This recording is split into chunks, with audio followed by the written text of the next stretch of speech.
Congratulations, you finally made it to 4 p.m. You know what that means. Happy hour. It's time to kick back, relax, and dive into the world of sports with the Young and Norvelle Show. Whether you're catching up on the latest scores, analyzing the big plays, or gearing up for tonight's games, we've got you covered. So grab a cold one, settle in, and let's talk sports. Here they are, Patric Young and Terry Norvelle. And then there were two.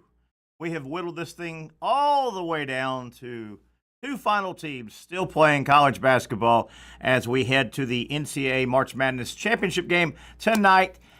8:50 tip. That's right, 10 minutes till 9. They will tip the game off.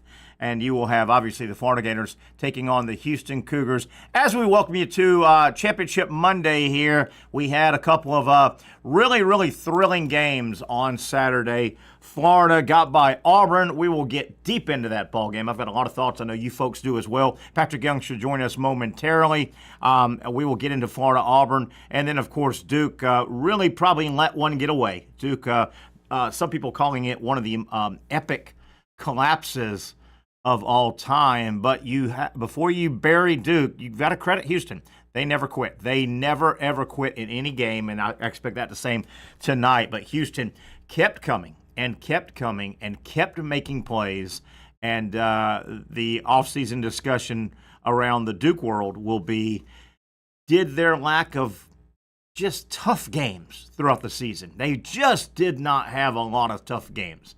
Wasn't their fault that the ACC wasn't real competitive, but Duke did that catch up with them.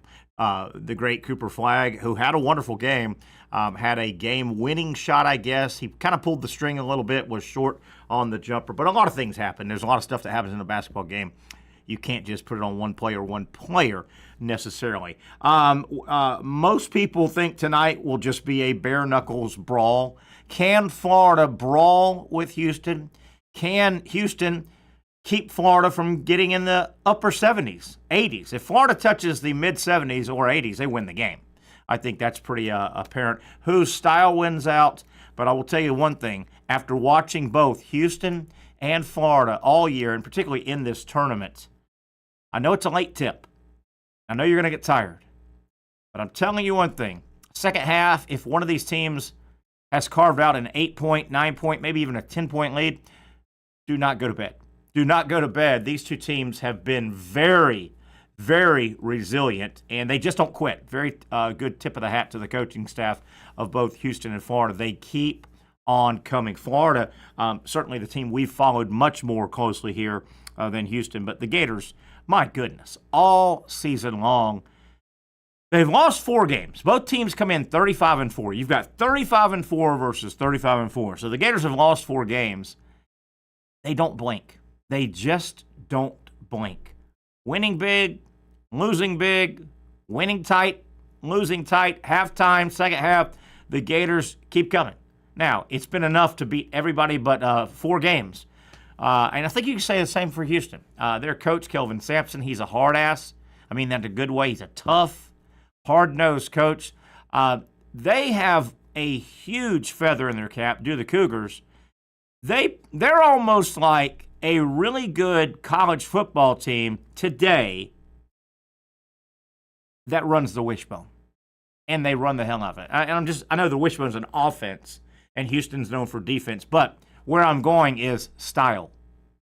Houston, if they have their way, the game you play against Houston is not the style of game that you're accustomed to. Nobody rolls out the basketball. When Patrick gets here, we can talk about this more.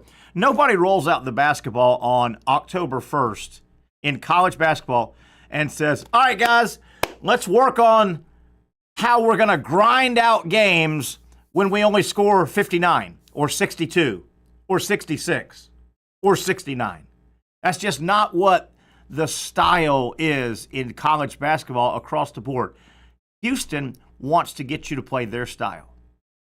And their style is long possessions, get in your grill, contest every pass. On the offensive side, tonight, one of the big things tonight will be when Florida has the basketball, when Florida is on the offensive side of the court, when Florida is trying to get into their stuff, if you know what I mean, the Gators, will they be strong enough at the point? And when I say the point, at the high, when they set a screen out high, early in the shot clock, you're doing that to try and give your team and your ball handler some breathing room, some space.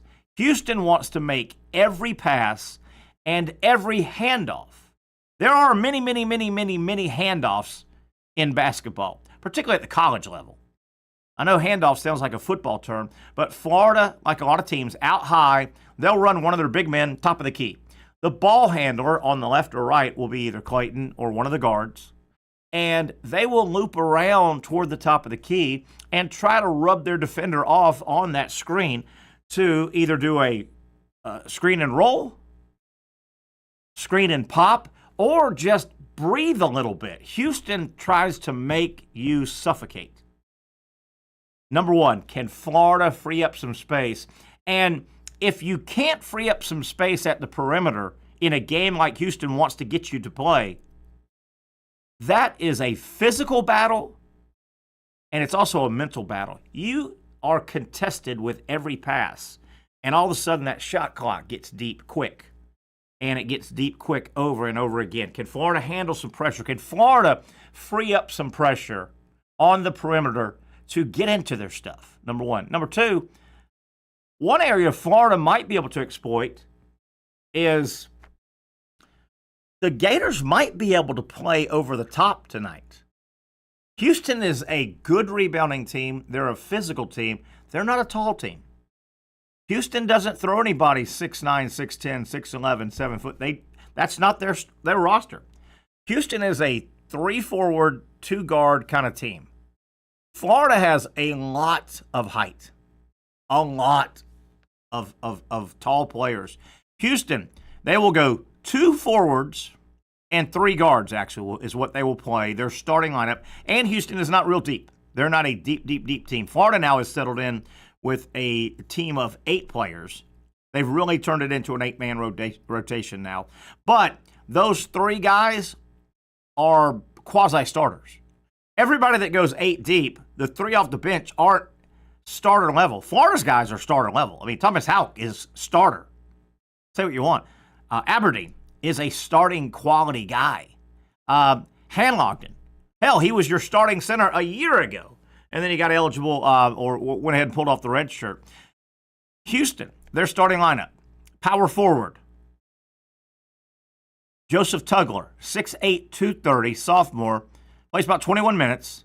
He's a 5.5, maybe 6 rebound guy, couple of blocks. He's basically their rim protector, their down low guy, 6'8", 230, big, thick guy. Houston then will throw another power forward at you. 6'8", 235, Jawan Roberts, plays 30 minutes a game. He's a 10, 6.5. So there's your rebounds. There's 13, 14 rebounds right there. 15 points combined. Those are your 2 big down low protectors, 6'8", 230, 6'8", 235. Then they go guard. Their scorer, their experienced guy, their leader is L.J. Cryer. You may remember that name from Baylor. He was one of the great players on Baylor for 2 or 3 years. So L.J. Cryer, he's their Elijah Martin. He's basically the guy, this is his second Final Four team, much like Elijah Martin, FAU, Florida. L.J. Cryer has played a ton of high-level basketball. 6'1" guard, 32 minutes a game. He's the leading scorer for Houston, 15.6, almost 17 points a game. He's your scorer. Then they go 2 more guards. They'll go Uzan, who's 6'4", 190, 11 points a game. And then Emmanuel Sharp, 6'3", 210 pounds, redshirt junior. He goes for 12 a game. Not a lot of bench presence for Houston.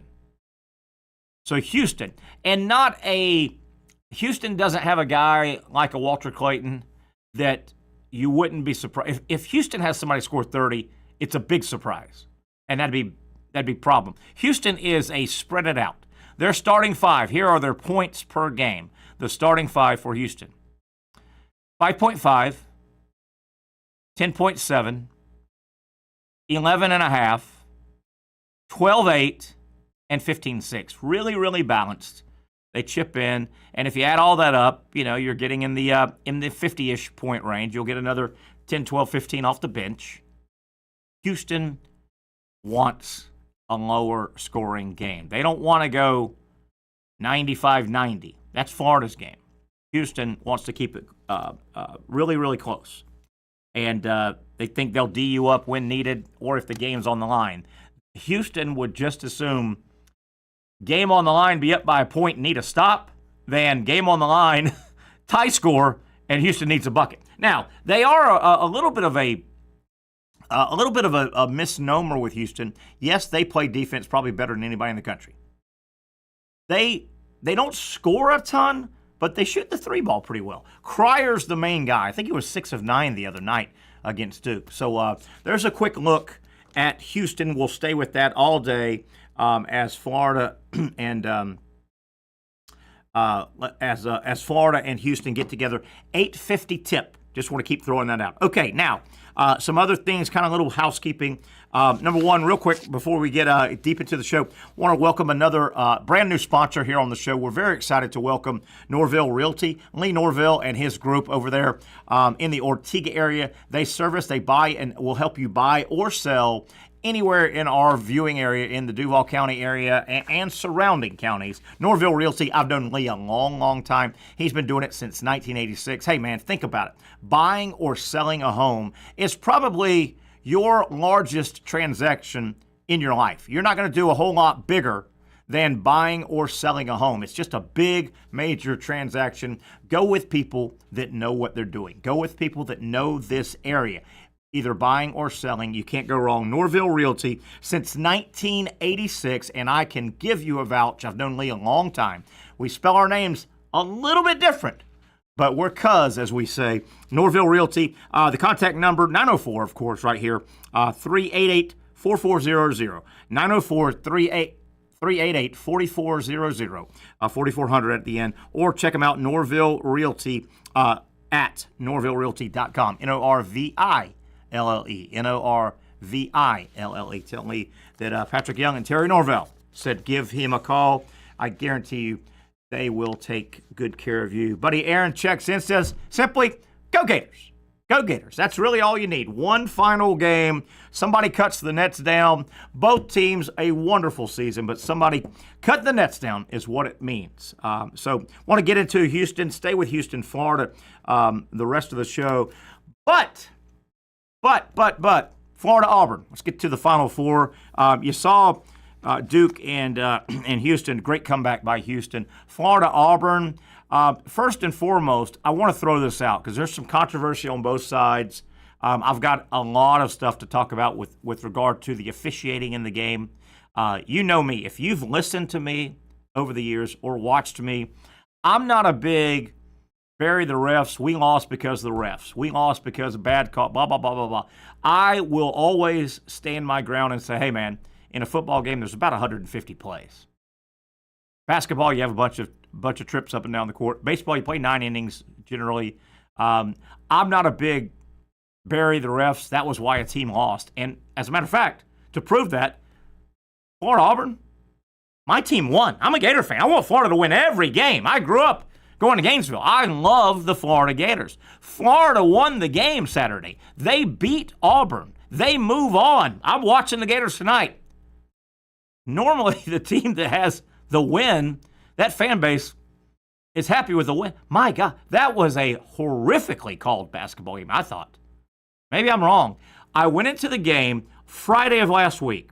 One of the main storylines from my perspective was, man, Johni Broome, everybody knows he's banged up with the elbow. He's been banged up the second half of the year. My big concern, and I could pull tape here, I said, man, I hope the officiating crew doesn't try to cover the injury, doesn't try to protect Johni Broome. And I don't know if you guys, I'm assuming you saw the same game I did. And I try to look at games from both sides of the fence. I don't ever want to be that broadcaster that jumps on. My view was the only view, and I don't like to do that. I'm going to throw out some numbers. These numbers are from the game. And yes, as the game played out Saturday, Florida versus Auburn, I thought the officials protected Johni Broome. Okay, here's what we got. You saw the game. Auburn and Florida have a bunch of good athletes. They have a bunch of big, run, jump, physical, strong, muscular athletes. There were a bunch of big guys running, jumping, and colliding in that game Saturday. I think we can all agree with that. This wasn't two finesse teams.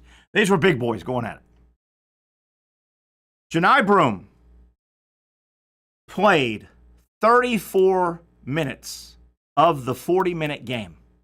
He played almost all of the game. Had a couple breathers. In that game Saturday, Florida-Auburn, Johni Broome, who was on the court almost the entire game like he normally is, he had a total of 3 fouls called against him. But let me peel the onion back, okay? It's not as simple as, well, he had 3 fouls. How do they protect him? Okay. I did the research. Here we go. Johni Broome's first foul called against him in that game Saturday occurred with 2 minutes and 44 seconds remaining in the game, not in the first half.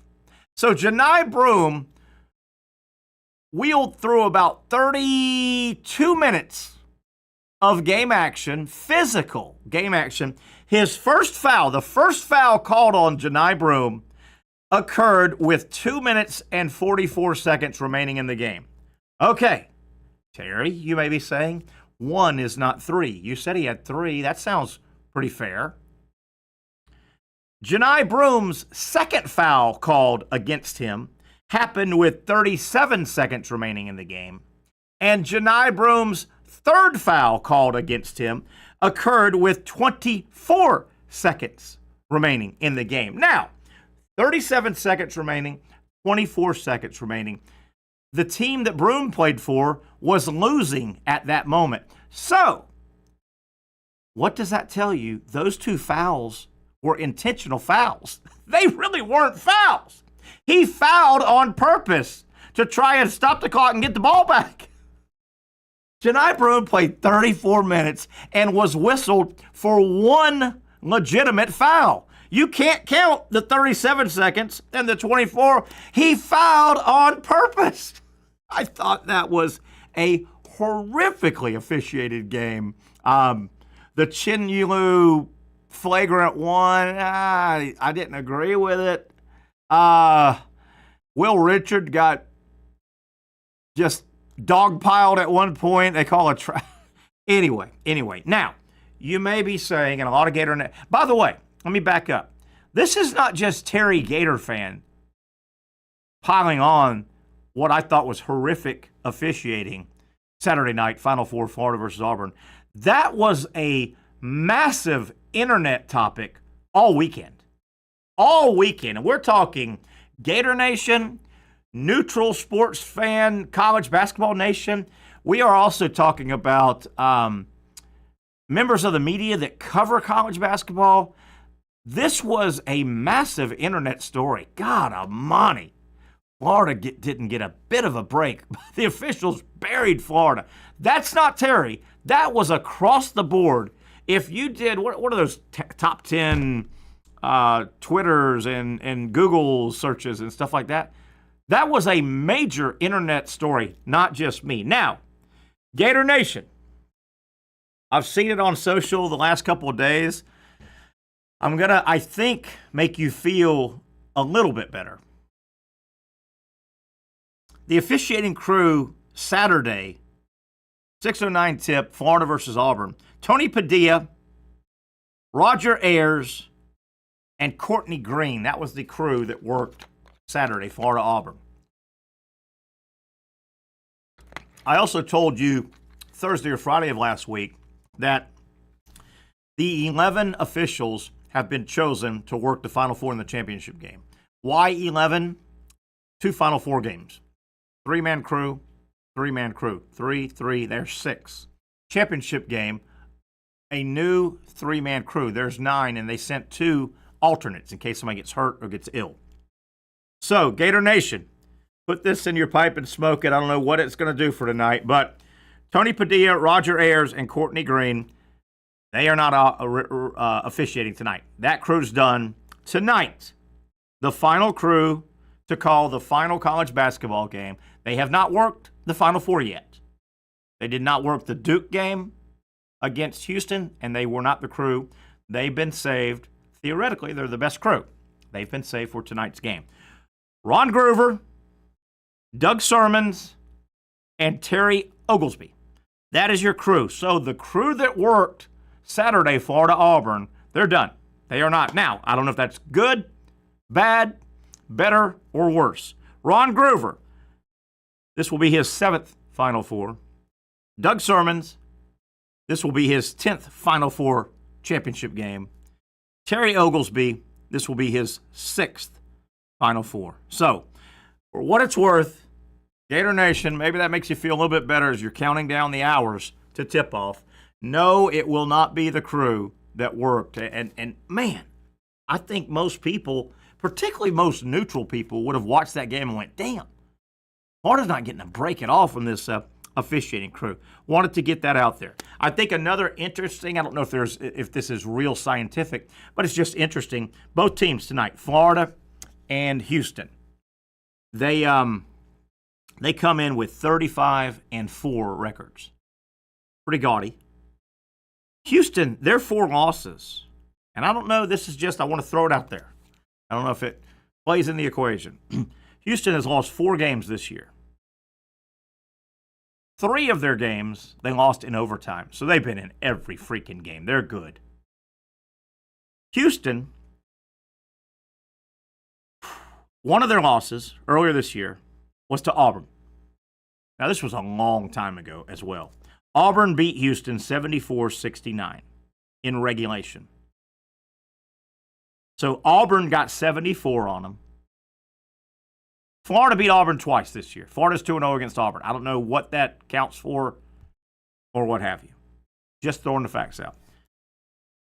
A second loss for Houston of their 4 this year, and this was, again, a long time ago. College basketball season is 4.5 months. Alabama beat Houston earlier this year, 85-80. That game was in overtime. So that was probably in an upper 70s kind of regulation game. They go into overtime.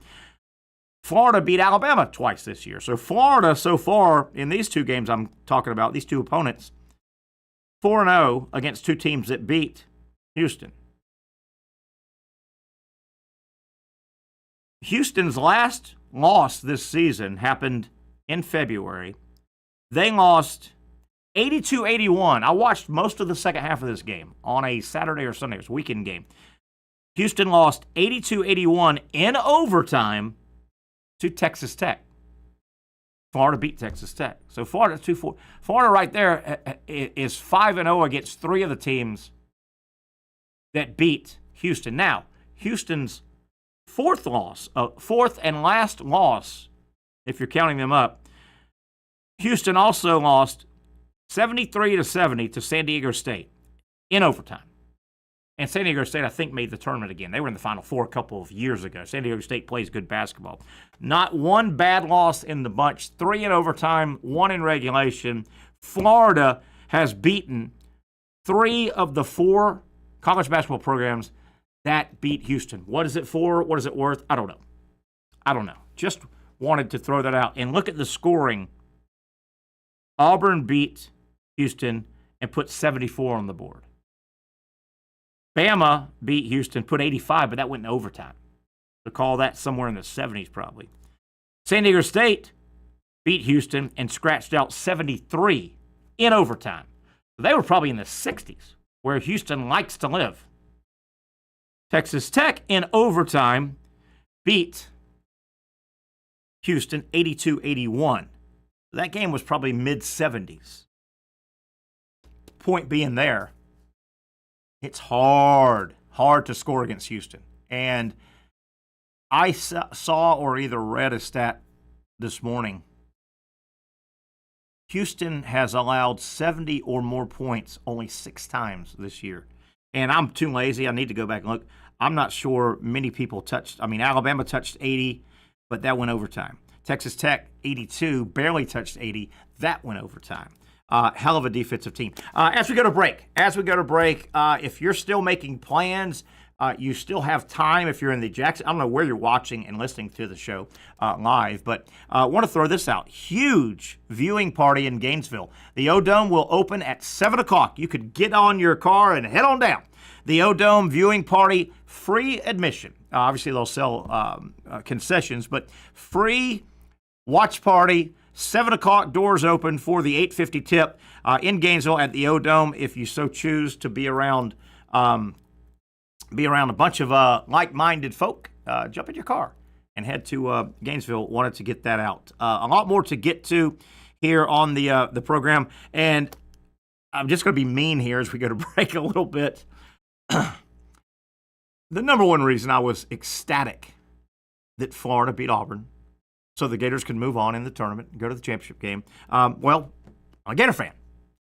Probably the second most satisfying thing that came to me from the win, Florida over Auburn. I'm done with the little Janai Broom Auburn phone to the ear little gesture. About done with that, okay? That was cute, Janai, the first 800 times you did it all year and make a little play, and are you telling the player he needs to call for help? I don't know what the little analogy is. I'm done with that. I'm done with that. I'm sure a few people can second and third that. Okay, all right, let's take our first break. We're going to catch up with Patric Young, I hope, soon. A little bit later on the phone, we're going to have Mike, our buddy Mike Freed. Monday, we like to go out of bounds. We'll lighten it up a little bit with Mike with a quick segment. Obviously, we know the topic du jour this Monday is certainly Florida versus Auburn. As we break again, I want to thank our brand new sponsor. We're always looking for new sponsors. Reach out. You can drop a message to me on Facebook, any of the Twitters and things like that. Norvelle, Terry Norvelle, Norvelle Young Show, Young Norvelle, whatever. You can find me. Reach out. I'll be glad to get your business, product, or service right here on our show. Help your marketing cause. We want to thank Norvelle Realty, Lee Norvelle and his group. They've jumped on board. We certainly appreciate that. One down. We do it until 6. We'll get out of here. And we'll count down. 8:50 tip. Oh, I'm getting sleepy every time I say that. Stay with us right here. The Young and Norvelle Show continues on Action Sports Jacks.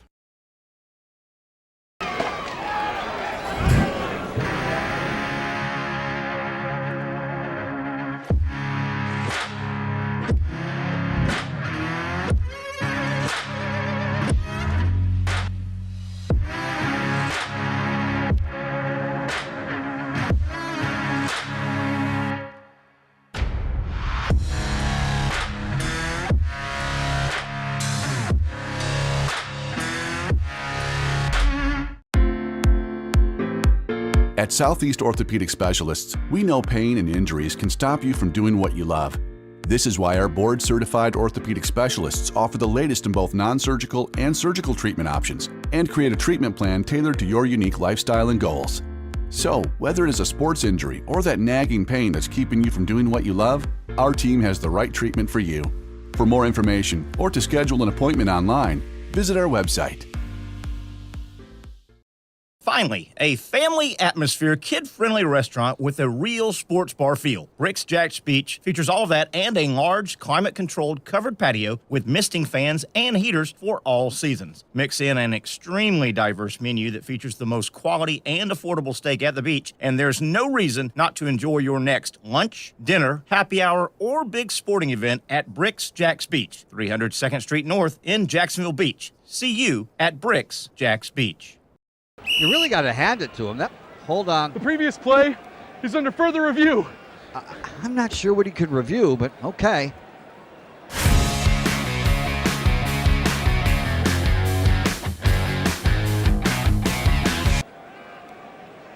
Sure has been a while. Dine in at Hurricane Grill and Wings for the football season. Well, there he is. Oh, what is that? The Action Sports Jax 24/7 network is streaming. I'm Stuart Weber, and I'm here to teach you a nice 3-step process on how you can watch all your favorite programming from the Brent and Austin Show every weekday 10 a.m. to 1 p.m. or the Cup Date with me. It's fantastic. We talk NASCAR. It's a great time. Wednesdays at 1 o'clock. All right, first step, easy. Download the Action News Jax app. You probably already have it downloaded on your phone, so you might already have that one taken care of. Step 2, see that stack of pancakes up there? You click that stack of pancakes, and it's going to bring down step number 3, which is a full screen of all the different streams that you can click on, including the Action Sports Jax 24/7 stream. You click that, the video's rocking and rolling on your mobile device. You're watching all the shows you want to, and you're having a good time. You can also do it on your smart TV with the Action News Jax Now app. I do it on my Samsung TV at home. It's a great way to watch it on a nice, large screen for all the content. That's the Action Sports Jax 24/7 network. Hope you can find it. You trust CGC to make your water great, and now you can trust CGC with your plumbing needs as well. Fast, convenient scheduling, licensed and insured. A quick call away at 904-552-1242. You never know when you're going to have an issue with a shower, toilet, or maybe it's a sink that sometimes is easy to fix. All right, let's be honest. I'm not fixing anything. I'm totally staging this because when I have a plumbing problem, I call CGC Water Treatment and Plumbing. Trained professionals, transparent pricing, customer satisfaction. Small problem or even a bigger issue. Maybe you need a new tankless water heater or something a bit more intricate. The experts with 25 years of experience at CGC Water Treatment and Plumbing can do it all. Call 904-552-1242 or visit cgcwater.com. That's 904-552-1242 or cgcwater.com. CGC Water Treatment and Plumbing, an authorized independent Connecticut dealer. Florida license number CFC 1432579. Okay, it should be stirring where that photo or where that video you're looking at, where that is taking place in a few hours, as I said, as we welcome back the Young and Norvelle Show. Man, on the, not the eve, man, we are hours away from tipping it off. We're going to have a champion in college basketball, Houston or Florida, and that shot was on the campus at the University of Florida. Remember, now just threw this out, the O-Dome, huge watch party, absolute free admission if you're in the area of Gainesville looking to watch the game with a bunch of Gator fans. Certainly there'll be several thousand in the O-Dome. Free admission, certainly they'll charge for concessions and things like that, but should be a fun atmosphere. I'm sure Houston is doing something like that as well. So wanted to get that on. Florida-Auburn, we've reviewed. Obviously the story today is Florida versus Houston. If the game's in the 50s, Houston probably wins. If the game is in the 60s, it's kind of a toss-up. If the game, if one team, or certainly if both teams touch 70, you got to like Florida's chances, 70 and above. Boy, nobody scores in the 80s, it doesn't appear, against Houston. I do think that Florida has a chance to play over the top. Houston is not a really tall, long team. They're more 6'8", 240, back you down, wide-bodied guys. I also think if Florida can continue their rebounding dominance over most teams, boy, a quick outlet pass and Florida running to get away from Houston setting up on defense, I think that could be a factor in the game. If Florida can get the rebound, defensive rebound, get the ball out and run, good outlet pass starts that running. Now, the one thing you want to do, or don't want to do if you're Florida, is put too much thought in, well, I'll tell you what, let's run. That way we can get the ball on the offensive side of the half of the court and negate Houston getting in their 5-man defense. Well, be careful if you go too fast. And Florida's had periods of this. If you go too fast at times, you throw the ball away. You turn over the ball. You do not want to be your own worst enemy. But I could see Florida trying to get outlet passes off of defensive rebounds and trying to run. Houston's athletic, though, man. They get after you, man. If I know Gator Nation probably watched the Duke-Houston game the other night, and it was getting late. I get that as well. Probably the better game to have watched was, because it was a day game and it was against a good team, was when Houston undressed Tennessee. I mean, Tennessee likes to play the Houston style, and Houston, they get in your jersey, man. They get deep in your jersey, and Florida's got to be strong with the ball tonight. They got to be real strong with the ball, and Gators need to shoot it well. Houston goes on periods where they knock down threes. They really do. They knock down threes. So a lot of other topics. We're going to visit with Mike Freed, we hope, about 440. Lighten it up just a little bit, some fun stuff. We call it our Monday Out of Bounds segment. Mike Freed, a local comedian and attorney here. And that right there is kind of funny. A comedian, an attorney, a comedian. I think we may even have Mike coming up. So I'll tell you what, Casey, if that is Mike there, let's go ahead and see if we can get him on. We'll have Patric a little bit later and see if Mike can give us a little levity to this thing, as I know it's probably going to be 2.5 hours tonight of tense drama. So we'll try and lighten things up. We do it with Mike Freed on Mondays. We'll see what Mike thinks. I don't know if he's a huge basketball guy, but get Mike's opinion there. There's Mr. Freed. Hey, buddy, how are you? Hey, man, how you doing? Hey, doing good. Scoot over just a little bit. Go toward that microphone. Towards. Oh, there you go. Look at you. You're left from the right. Hey, to this day, if you said Terry Norvelle, if I'm in any place where there's a stage, and if you said Terry Norvelle, there's $1,000 with your name on it, stage left, I would probably go right. I can't keep. When you say stage left, is that me facing the stage or standing on the stage? I don't know. Standing on the stage. And upstage and downstage is actually, because stages used to be on an incline. Okay. And so upstage would be towards the back, and downstage would be towards the audience. Front of the house, back of the house. Well, that's going to be your front row versus your back row, I'm assuming. Yeah. I think it's a little mixed up, though. When you're talking to these shows that come through here, the front of the house, back of it's crazy. That's where the lighting guys and the audio guys in a concert, they're way in the back, but it's the front or it's the front. I don't know. What are you doing? Hey, what are you doing, man? What's going on? Have you put anybody in jail today? I have not. By the end of the show, it may just happen, but so far not. You're not referring to me? You're going to throw me in jail, are you? You never know. You never know how the show is going to go. I do have a couple bones to pick with you. I think earlier in the show you said ecstatic, but I believe it's ecstatic. Ecstatic? It's not ecstatic. I think it's ecstatic with the S. That's just my accent. Is that an accent? Depends how you'd spell it. I said it correctly. I'm very Southern. Maybe you listened to it incorrectly. Could do that. Yeah, my ears. It's my ears. Where were you born at? Where were you born at? Where are you from?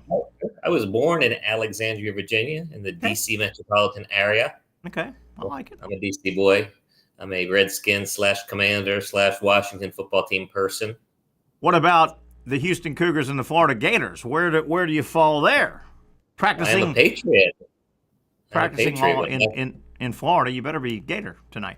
Yeah, of course. When state teams are playing, I'm excited about them. And if I had to pick a state team, I do have a son at FSU Law School. Okay, but, fair enough. That's fair enough, though. But I have no loyalties to. Where did you go undergrad? Terry. We went to the same undergrad. Oh yeah, no. Where did your son go? Oh, where'd he go? He went to FSU. He's a double. Okay, he went double. I think I cut you off a minute ago. You were about to bring up a topic. I'm sorry, and you may have forgotten it. What were you going to say? No. Another grammar question. You're a baseball guy, and what do you call it? What's the statistic that they keep on runs batted in? What's it called? I'm being set up here, but RBI. RBI. Right, no, this is not a setup. It's RBI. And so if somebody had a certain number of them, what would you say? Like, say they were 12. I think I know where you're going here. You're going with where do you put the plural? Correct. It should be it's RBI. It should be RSBIs. Yeah. No, and that has been seriously, I'm being serious, and you're very astute on that. That's been one of those baseball things for years. Did I have, if I hit a 3-run home run, and that's all I did in the game, which is big, did I have 3 RBIs or did I have 3 RSBIs? Yeah, they've always been RSBI. Yeah, it's runs batted in, not run batted ins. Now, if you hit a solo home run, you had 1 RBI, right? Run batted in. Yeah, I'm okay with the singular. The singular works okay. Yeah. Now, was that like baseball season just started? Has this been keeping you up at night, Mike Freed? It bothers me. It's one of the things that does keep me up at night. That and that and coming up with things to talk about on this show. Well, speaking of, there was a weird situation, and I'm not so sure I wouldn't mind borrowing this idea a little bit for certain people that I run into in life. We had a golfer. He muzzled himself, kind of. What the hell was this story? Guy muzzled him. What do we got? And I guess I need to know more of the backstory. You're talking about Ryan McCormick, who was playing in the Club Car Championship in the past week or so. And I don't know. I guess the guy has trouble tempering his own mouth. I don't know if it's curse words. I don't know if he's got Tourette's syndrome. But he doesn't know how to shut up apparently. And the only way he could figure out how to control himself was to actually put tape over his mouth. It didn't help. He did miss the cut for that tournament, but maybe he's working on getting name, image, and likeness rights from Scotch tape or duct tape or Gorilla tape. Maybe he needs to upgrade to Gorilla tape. Now, did he do this while he was playing, or when he was visiting with the media, or can you tell? Or I heard the story a little bit. Yeah, I think it was for most of a round. And I so he was out there. He was out there golfing with tape on his mouth. Correct. Which I would think, not being a great golfer myself, but I know breathing and communication with your caddy are important. There are reasons to open your mouth. Well, couldn't he have just put one of those COVID masks on and? Nope. It was definitely he wanted, like, you know how like sometimes you'll take like a rubber band to snap yourself, or a string around your finger. I think my guess is people were fussing at him for perhaps using profanities. Yeah. And he thought this was a good way to level his frustrations. Would it have been easier to just like throw $10 in a bucket as you're walking around the course? You know, the old $10 thing, or no? It depends how much $10 means to you, I suppose. I guess, but I didn't see it. I heard about it. That had to be hilarious to see a guy walking around with I don't know, a big old gaffer's tape, white gaffer's tape on your mouth or something. Yeah, your caddy's like, what do you think? You need an 8 or a 9 for this? And he's like, Well, let me ask you this. Has any of you, you're a professional comedian, has anybody in your audience said, hey, Freed, why don't you muzzle yourself? Put a piece of tape on your mouth. That'd be tough to do your act with, wouldn't it? I've never got that specific request. I have gotten equivalent requests like, bring on the next act or something like that. Hey, can we switch to baseball real quick? Sure. You had a topic you want to talk about baseball, did you? You had RBI, but this hit me today. And, I'm kind of a marketing guy, right? I'm kind of a savvy marketing guy because kind of being the operative word. Kinda. Is that a word or is that slang? Kinda. Good old Southern.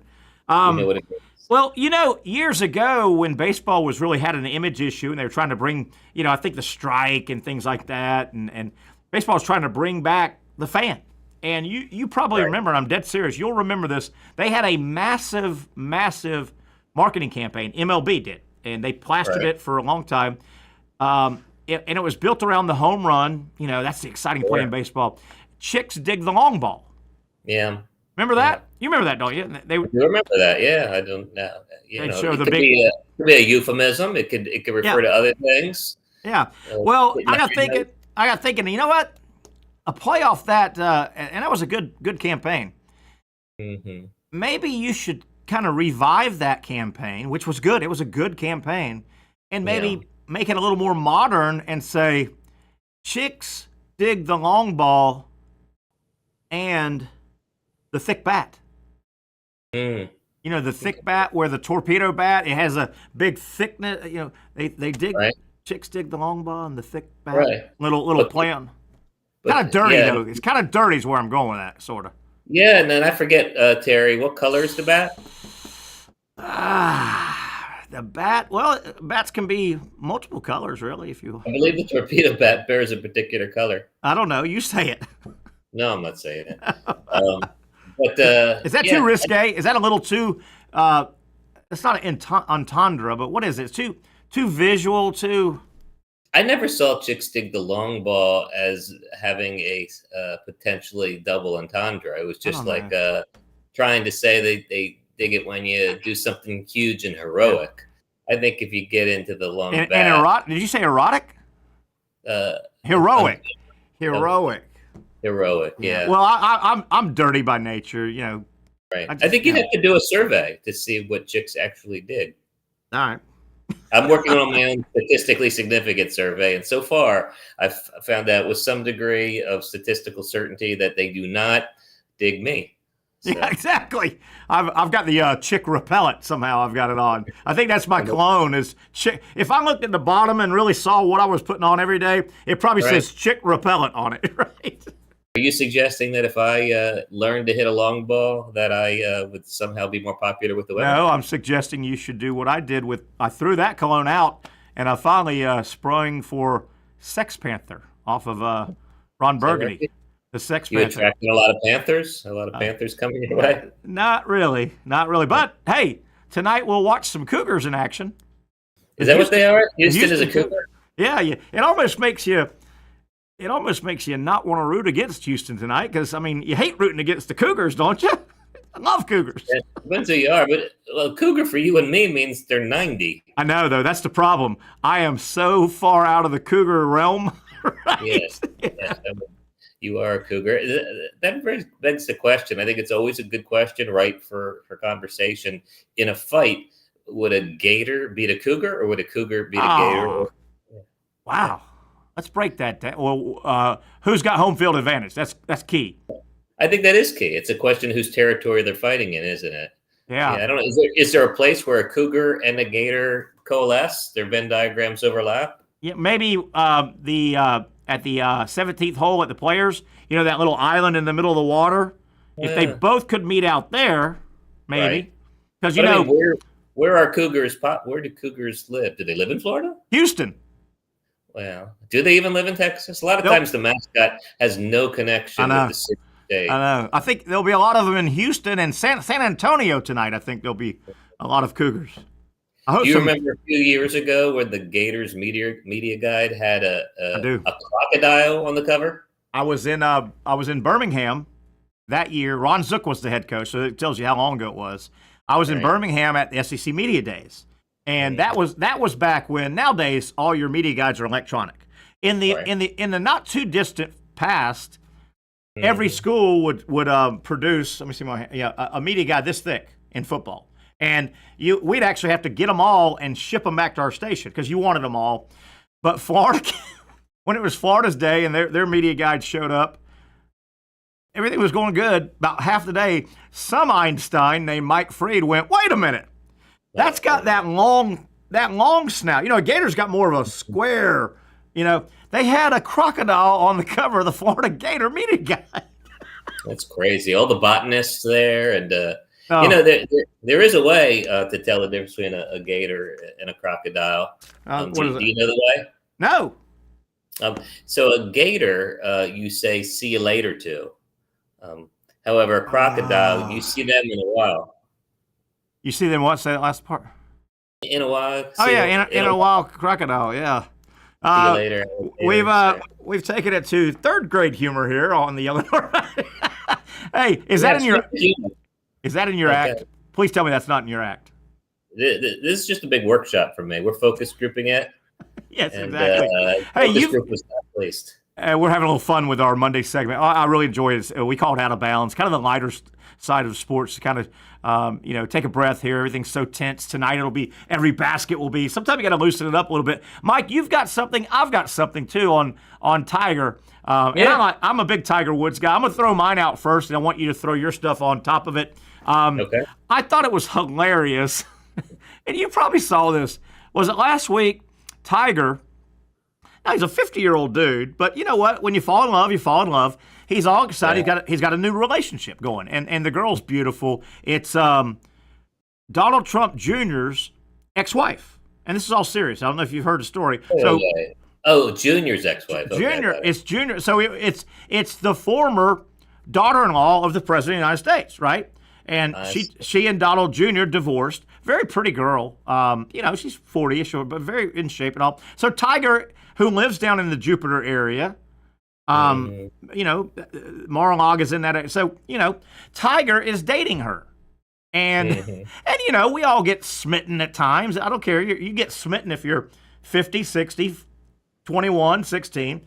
So Tiger, a week or so ago, he kind of announces to the public via like Twitter posts, social media posts, and photos. There's a couple of them. They're huggy and they're in a hammock and snuggling. And he's so proud. And I'm being serious here. So he says, I'm paraphrasing. Hey, just want to announce, that yes, I'm dating. Victoria, I think her name is. We're very happy. And I hope I spend the rest of. I hope we're this happy the rest of our blah blah blah blah blah. With accompanying photos, Mike. Yes. And then his last sentence basically says, "But I ask that everyone respect our privacy." Yeah, exactly. Now Tiger sent it out via his social media, which has 6.4 million followers, but he wants his privacy. What is this guy thinking?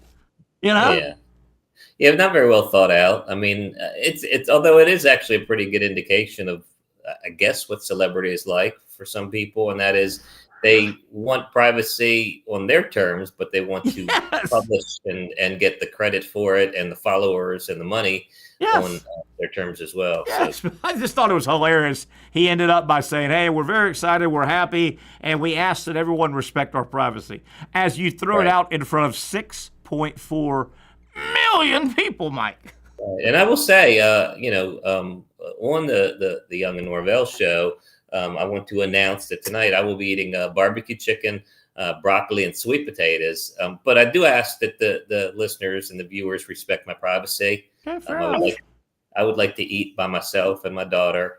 So if the paparazzi is planning on viewing that, and I do hope that me and barbecue chicken are happy for the rest of their life. I can respect that, man. Seriously, being serious for a minute. If the next 2.5 hours you cross paths with Mike Freed, I mean, obviously you'll recognize him from a comedy stage near you. Smile, nod, say hi, but respect your pride, especially if you're with your daughter, right? Respect your pride. Please don't bring up the barbecue chicken. That's just between me and the thing I choose to eat. And Mike, you probably have the same problem I have out in public. When I sign one autograph, I've got to sign like 100. It is. And then where do you draw the line? I gotta go. I gotta go. Yeah. I've got chicken here. I gotta go. And everybody has their own line. For me, I draw the line at the one person who asked for my autograph thinking I was somebody else. Oh yeah. And that's usually a pretty fair place to draw the line. Hey, listen to this. I had this guy. I knew this guy, and he wasn't really smart. Kind of a little bit of a ditz guy.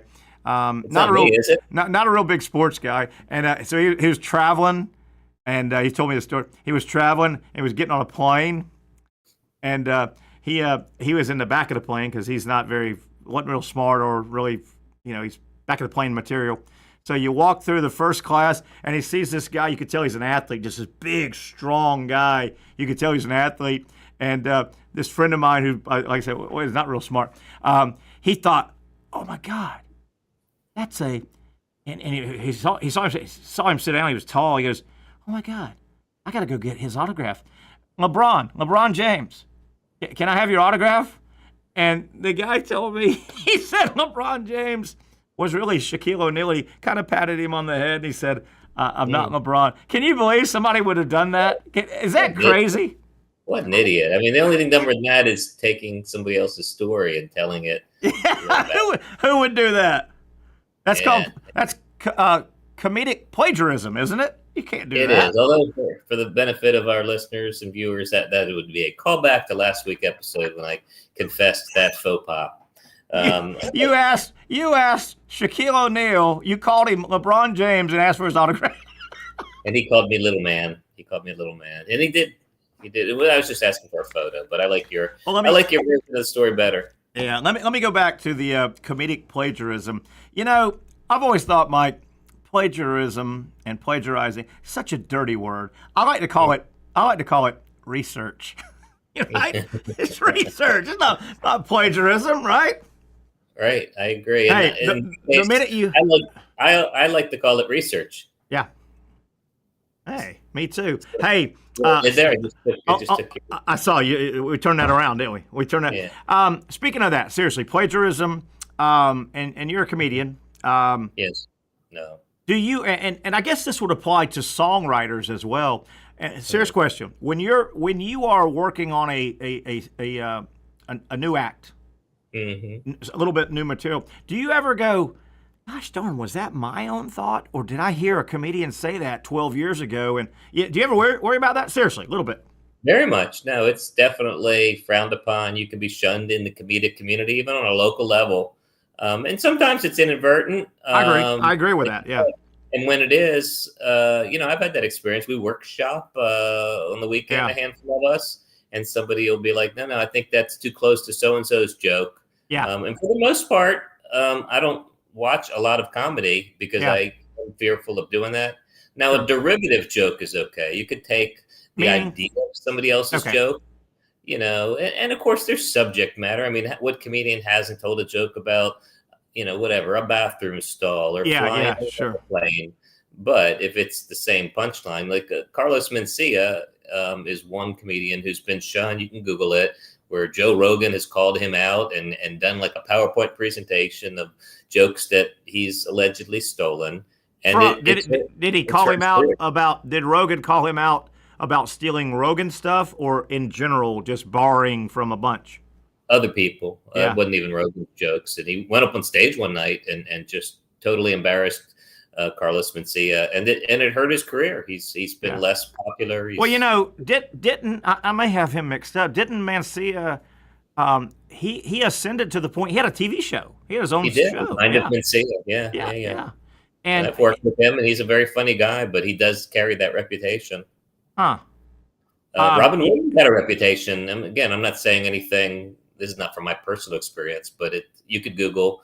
And, I have a theory that with people like Robin Williams and Carlos Mencia, who do long shows that involve a lot of what appears to be extemporaneous thinking, it's hard in a conversation. If I was talking to you for 2 hours, I might well say something that someone else said. Absolutely. And I'm being serious here for a minute as well.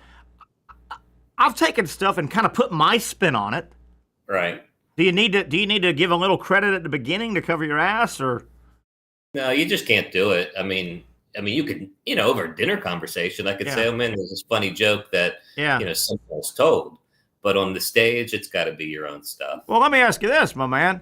Who gets the, I guess, royalties you should pay and all? Who is the original knock joke guy?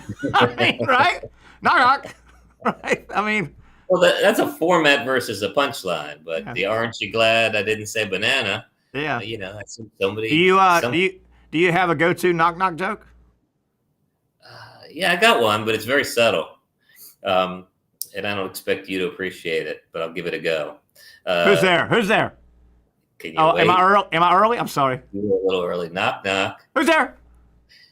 Mansplainer. Now you say mansplainer who? First of all, I'm going to say I'm walking into this one. Mansplainer who? You see what I already did it. You see what I did there? No, I don't. Because it's really funny. You know what a mansplainer is? No, I'm proud to say no. Oh, okay. Mansplainer is someone, usually a man, who over explains things for other people, usually for women, in a condescending manner. No, I don't talk down to women generally like that. Like most of it sounds like you male chauvinist. So that's why I don't know mansplainer. I'm proud, ladies. Right. I'm proud of that, and I respect you, ladies. Why don't you explain it to them, how you go about not being a mansplainer? Well, first of all, I'm a Southern guy. I'm not going to explain it. I'm going to explain it to them, okay? I'm going to explain it to them, right? Right. So the funniness of that joke, and it is really funny, is that I am not giving you a chance to answer, and I am explaining to you how to answer a knock joke. Wow. I will say that one plays better in the Northeast and more, I don't know, shall we say, feminist-oriented communities. Here, let me see if I can explain this, where this part of this segment's gone. Look, it's a little visual. Look at the screen. I would say that's still an improvement to last week when we started with underwear and ended with, I think, putting ferrets in your underpants. You brought up I got an idea. Let's put 2 live ferrets in my pants. I didn't bring it up. That's an actual game. They call it a sport. It is ferreting. It is a real sport. There's some county. I'm proud to say I am now the best ferreter. That's kind of fun. I could put 2 ferrets in my pants and probably be in the top 1% of ferreters in town. Oh, Mike, that does beg the question. Yes. Are those 2 ferrets in your pants? or are you just happy to see me? Yeah. It does beg that Hey, question. is that where party in your pants comes from? Yeah, from the ferret perspective. You know, there's still some counties in backwoods Georgia. You can get your ass arrested for sticking two ferrets down your pants. I think it's those same counties where that's actually encouraged. Hey, be careful. You do not want to hold how many ferret, and it's a sport. It's a sport. How many ferrets can you put down your pants live? Right. Anywhere near that cheese roll thing. Remember the cheese roll they do every year down the hill? Is that what you call yours, a cheese roll? Yes, exactly. You know what I'm talking about? There's somewhere over in Britain or England somewhere. I don't know where it's at. They do and they run down the hill and they wipe out. But man, that cheese would get those ferrets all excited. You don't want to mix sports that involve food and live animals. That could be dangerous for sure. This segment isn't as much fun without Patrick looking on at us with disgust, thinking, this is what I'm doing for a living, huh? All right, where are you at? What kind of gigs going on? Where'd you play out last? Talk to me about that. Good. I had a show last week. Avondale. I had a show last week at a place. It turned out to be an alternative club. It's called Just One More over in Riverside, Murray Hill, Kings Road, McDuff area. I don't know. I know what you're talking about. It's hard to plug that side of town, whatever it is. Yeah, but it's a weird little place. It's that little eclectic area where an alternative club should be. Mm-hmm. And there was this really loud heckler there. I seemed to be going through a heckler season, and he just kept yelling and hitting on the comedians, including me. I was kind of honored, and so I just stopped all of my jokes and I just started having a conversation with him, which was kind of fun. Was he mean-spirited heckler, or was he good, funny heckler? Or? I got to be honest, some of his stuff was better than some of the comedians, including mine. He was pretty. He wasn't telling jokes. He was just adding a zinger on the end of it. I got you. So did you? You know, probably the way to handle a guy. Hey, get up here, man. Come on up here, if you, Mister. And I'll sit down. I think it worked okay. I said, like, so Rocky, what do you do? What do you do for a living? And he's like, what, me? He kind of got quiet once I put him on the spot. Yeah. So that was fun. But you asked where I'm going to be this weekend. I fly out Thursday to Idaho. I'm going to be doing 2 shows. I'm touring with a very funny man, Lee Harden, and I will be his Lee Harvey. Not Lee Harvey. No, Lee Harvey Oswald. Lee Harden. Lee Harden. Okay. Oh, if it's Lee Harvey Oswald, there's your first arrest. Get that guy arrested. Throw him in jail. We could do that. It would be a little late, but apparently he did do it. That's what the most recent Kennedy released papers. Yeah. Have they really released everything? Or are they still? Come on. I don't know. I mean, it's 60 years ago. I mean, there's no security breach now or anything, or.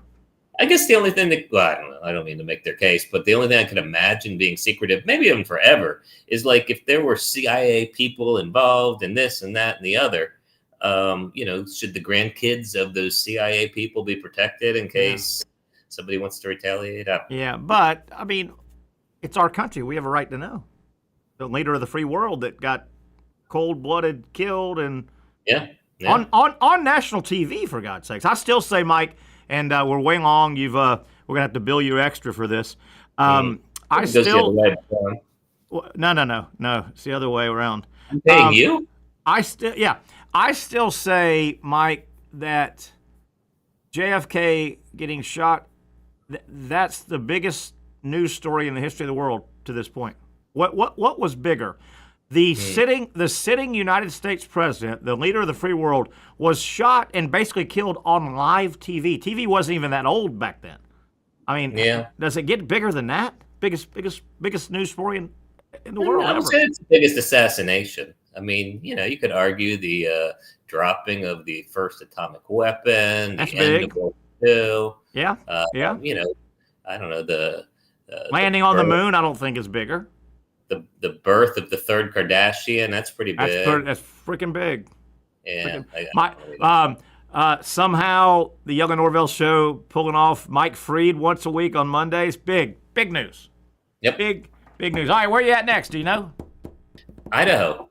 Oh, yeah, that's right. Idaho. How about local? No, I meant local. Local. So Comedy Zone, I believe, next Wednesday over there at the lovely, luxurious Ramada under the interstate.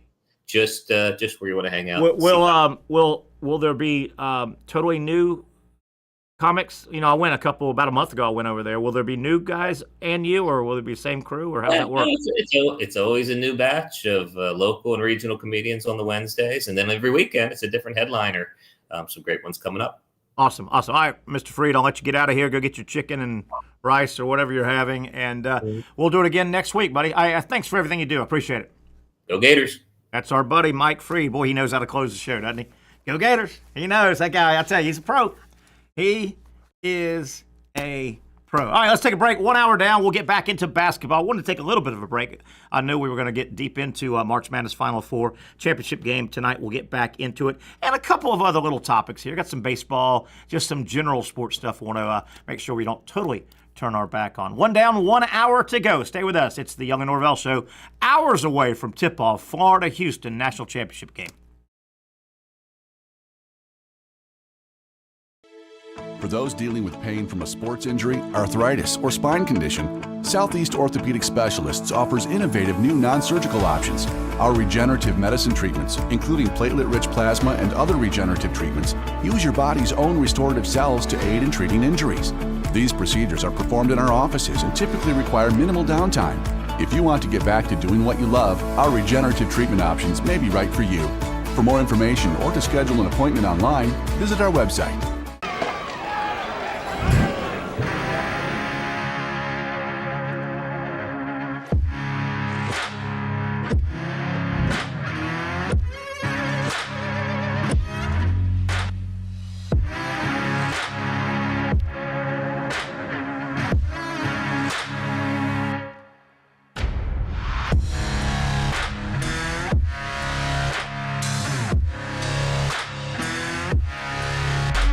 Finally, a family atmosphere, kid-friendly restaurant with a real sports bar feel. Bricks Jack's Beach features all of that and a large, climate-controlled covered patio with misting fans and heaters for all seasons. Mix in an extremely diverse menu that features the most quality and affordable steak at the beach, and there's no reason not to enjoy your next lunch, dinner, happy hour, or big sporting event at Bricks Jack's Beach, 300 2nd Street North in Jacksonville Beach. See you at Bricks Jack's Beach.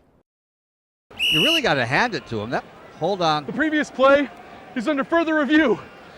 I'm not sure what he could review, but okay.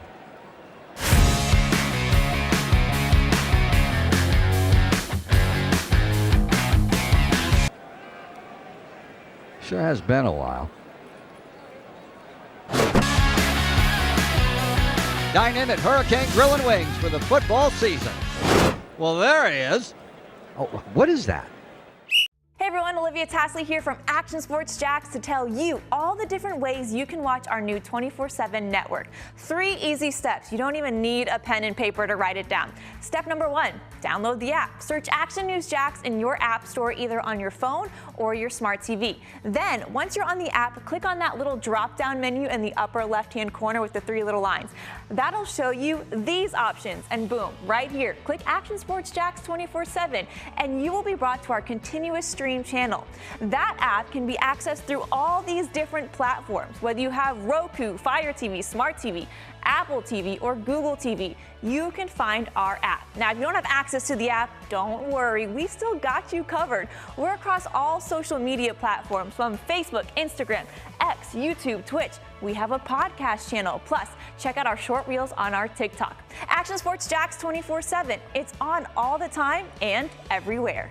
It's a new logo, new branding. With Bold City Heating and Air, it's an old school approach. One of the few locally owned and operated air conditioning businesses left in Jacksonville. It's hot, Florida in the summer. You can't do much to avoid it, but you can keep cool with Bold City Heating and Air. It's every customer counts kind of service, from when these trucks have pulled up to my home over the last couple of years and when they pull into your driveway as well. From communication to pricing to the actual service, everyone at Bold City Heating and Air cares about you. You know who is coming to your house. You know they will be well trained, and they will respect your home. Air conditioning convenience at BoldCityAC.com. Stay cool while it gets hot. Bold City Heating and Air can help. Don't get caught sweating all summer. BoldCityAC.com. and they have financing to help. New systems starting at $110 a month and $50 off any repairs. Stay safe, stay comfortable with Bolt City Heating and Air at BoltCityAC.com. Homegrown in your hometown. There you go. There's a look at pretty neat. Is that a painting or a picture or kind of cool? All those autographs, Jaguars. By the way, Jaguars. Gosh darn, that draft is what? 2 weeks from Thursday, I believe it is. 2 weeks from Thursday, the NFL will take back over. That will be a massive weekend. Gosh darn, Thursday, Friday, Saturday. Draft is right around the corner. Do the Jaguars stay where they're at 5? What do they do if they stay at 5? Do they trade back? Is there something out there that can intrigue them? That's the fun of the draft. We'll see in a couple of weeks. Jaguars and the NFL will get together. I think it is, it's 2 weeks from Thursday, I do believe. 2 or 3 weeks. I don't know. It's coming up a couple weeks from now, and we'll shift the show to a lot of draft talk, of course. This week, Final Four championship game Monday night in college basketball also signals Masters. The Final Four and the championship game and the Masters are always go together, and kind of neat to think that Jim Nantz, who will be, you'll get a couple, 2 or 3 beauty shots of Jim Nantz tonight. He's a University of Houston grad, the great broadcaster. Nantz will be at the game tonight as a fan. Keep in mind, he stepped away, the best in the business, obviously, Jim Nantz, about a 35-year career, the lead play-by-play sports TV sportscaster, really easily the last 25, 30 years. How about this 1-2 that Jim Nantz did for about 30 years? He walked away from basketball. He doesn't call basketball anymore, still does the Masters. You realize, I think we've got Patrick Young. How about this for a week? Hey, how about Jim Nantz, the great Jim Nantz? For about 30 years, he would do, obviously he was CBS's lead guy, and March Madness is on CBS, so is the Masters. Jim Nantz, this week for about 30 years, Saturday, he would call the 2 Final Four games. Monday, he would call the national championship game, and then head to Augusta and call the Masters Thursday, Friday, Saturday, and Sunday. That's pretty good work if you can get it, man. I think he has a young child, a new young child in the house, like under 5 or something. Wow. Yeah. Go Jim. And I think his wife. Yeah, go Jim, right? I think his wife was like, you can't do this anymore. Or he'll be something along those lines. And he'll be at the game wearing red tonight. You know, he's a Houston grad. He's a big Houston Cougar. Apparently, Houston doesn't lose when he wears that red hoodie, so we'll see about that. So when he's staining with some blue or something. Yeah, exactly. You know, like those crazy people that throw paint on women wearing fur. Somebody just throws some orange paint on him. You go first. Yeah, yeah, exactly. I mean, Jim Nantz likes to call everybody friends. I don't think he'll call you a friend after that. He wouldn't say, hello, friend. Hello, friend. Hey, Pat, let's jump into it, man. Florida Auburn the other night. We'll talk about the officiating if we want to. But, number one, I hope it didn't get lost. What a high-level game that was. Those two teams played some entertaining basketball. One thing, man, I wanted to be out there. Like, I don't really have those moments unless it's like, seeing Janai Broome being unstoppable. Yeah. That first half. And I'm just so angry. And I'm like, I could stop this guy. I know I could play better. I know I could play better defense than this guy and that. And, but it was, the X factor, honestly, for Auburn that first half, Chad Baker-Mazara. Played well. He played well. He played well. He had 8 points early. He had 3 or 4 threes in that game because Pettiford didn't really play as well. effective. I thought he was going to have the big game. He did not have a good game. Denver Jones was okay. Miles Kelly. They knocked down some open ones, of course, but I just expected a little bit more from their guard play. Agreed. And I think what made Janai Broome so ineffective in the second half, I think he got tired, man. He was sucking wind there the last 10 minutes of that game. Where was he catching the ball every time? Way He's out. on the 3-point line almost. Yeah, and to have to work that much all game to get it. But I thought they stopped going to him a lot too. I agree. They did. It seemed like it didn't. But, gosh, once the Gators went on that 9-0 run, because I was watching my buddy Matt. I'm like, man, 8 points and we're playing like that. Like, yeah, where's the flow? There's no real good flow here yet. Will Richards not playing well. Will hasn't played well the last 2 games. Yeah. No, Elijah's been okay, but I just knew, like, they just need a run, and it's a new ball game. Yeah. That 9-0 run, that shook Auburn. That shook them. Really did. It really did. They really didn't know how to, because once, hey man, how loud were you screaming at Elijah Martin when he forgot how to basketball at half court? Oh, yeah. Bringing the ball up the court. Yes. He forgot he had 4 other teammates. Yeah. He forgot that part of basketball. What about the one of many Elijah Martin dunks this tournament? That was a nasty posterizing dunk he had, wasn't it? He's a great athlete, man. It really is. Sometimes those big muscly guys don't jump that high. I agree. That was his best dunk. He had a great dunk against UConn off the free throw. A great one breakaway dunk against. I thought he left too early. I thought he left too early the other night. I was like, my God, he's not gonna. It was earlier than we probably would have liked, but he just stretched. You just reach out and stretch, Terry. You know, if you ever dunked in your life, I've never been in that earth space before. I've never been up there. Hey, have you seen the some photographer got a great court level shot on the sideline of that dunk, and Martin's going in. He's stretched out. He's about a foot from the basket, and 6 or 7 Gator players are all leaping in the air. They know it was a great shot. I hope you can see it. Led by who? Micah Handlogden. Handlogden cheering him on. All right, Pat, I'm going to put this He's the best teammate, man. He's the best. He really is. Even when I think I mentioned it was one time I'm just watching them, and Elijah's coming out. He stands up, you know, the guy, you high five your guy. Yeah. And Micah's like, guys, stand up. And I'm like, hell yeah. Yep. Hell yeah. Was that when he was not even dressed out, right? Yeah. I was like, because you would want your teammates in that situation to bring up your morale.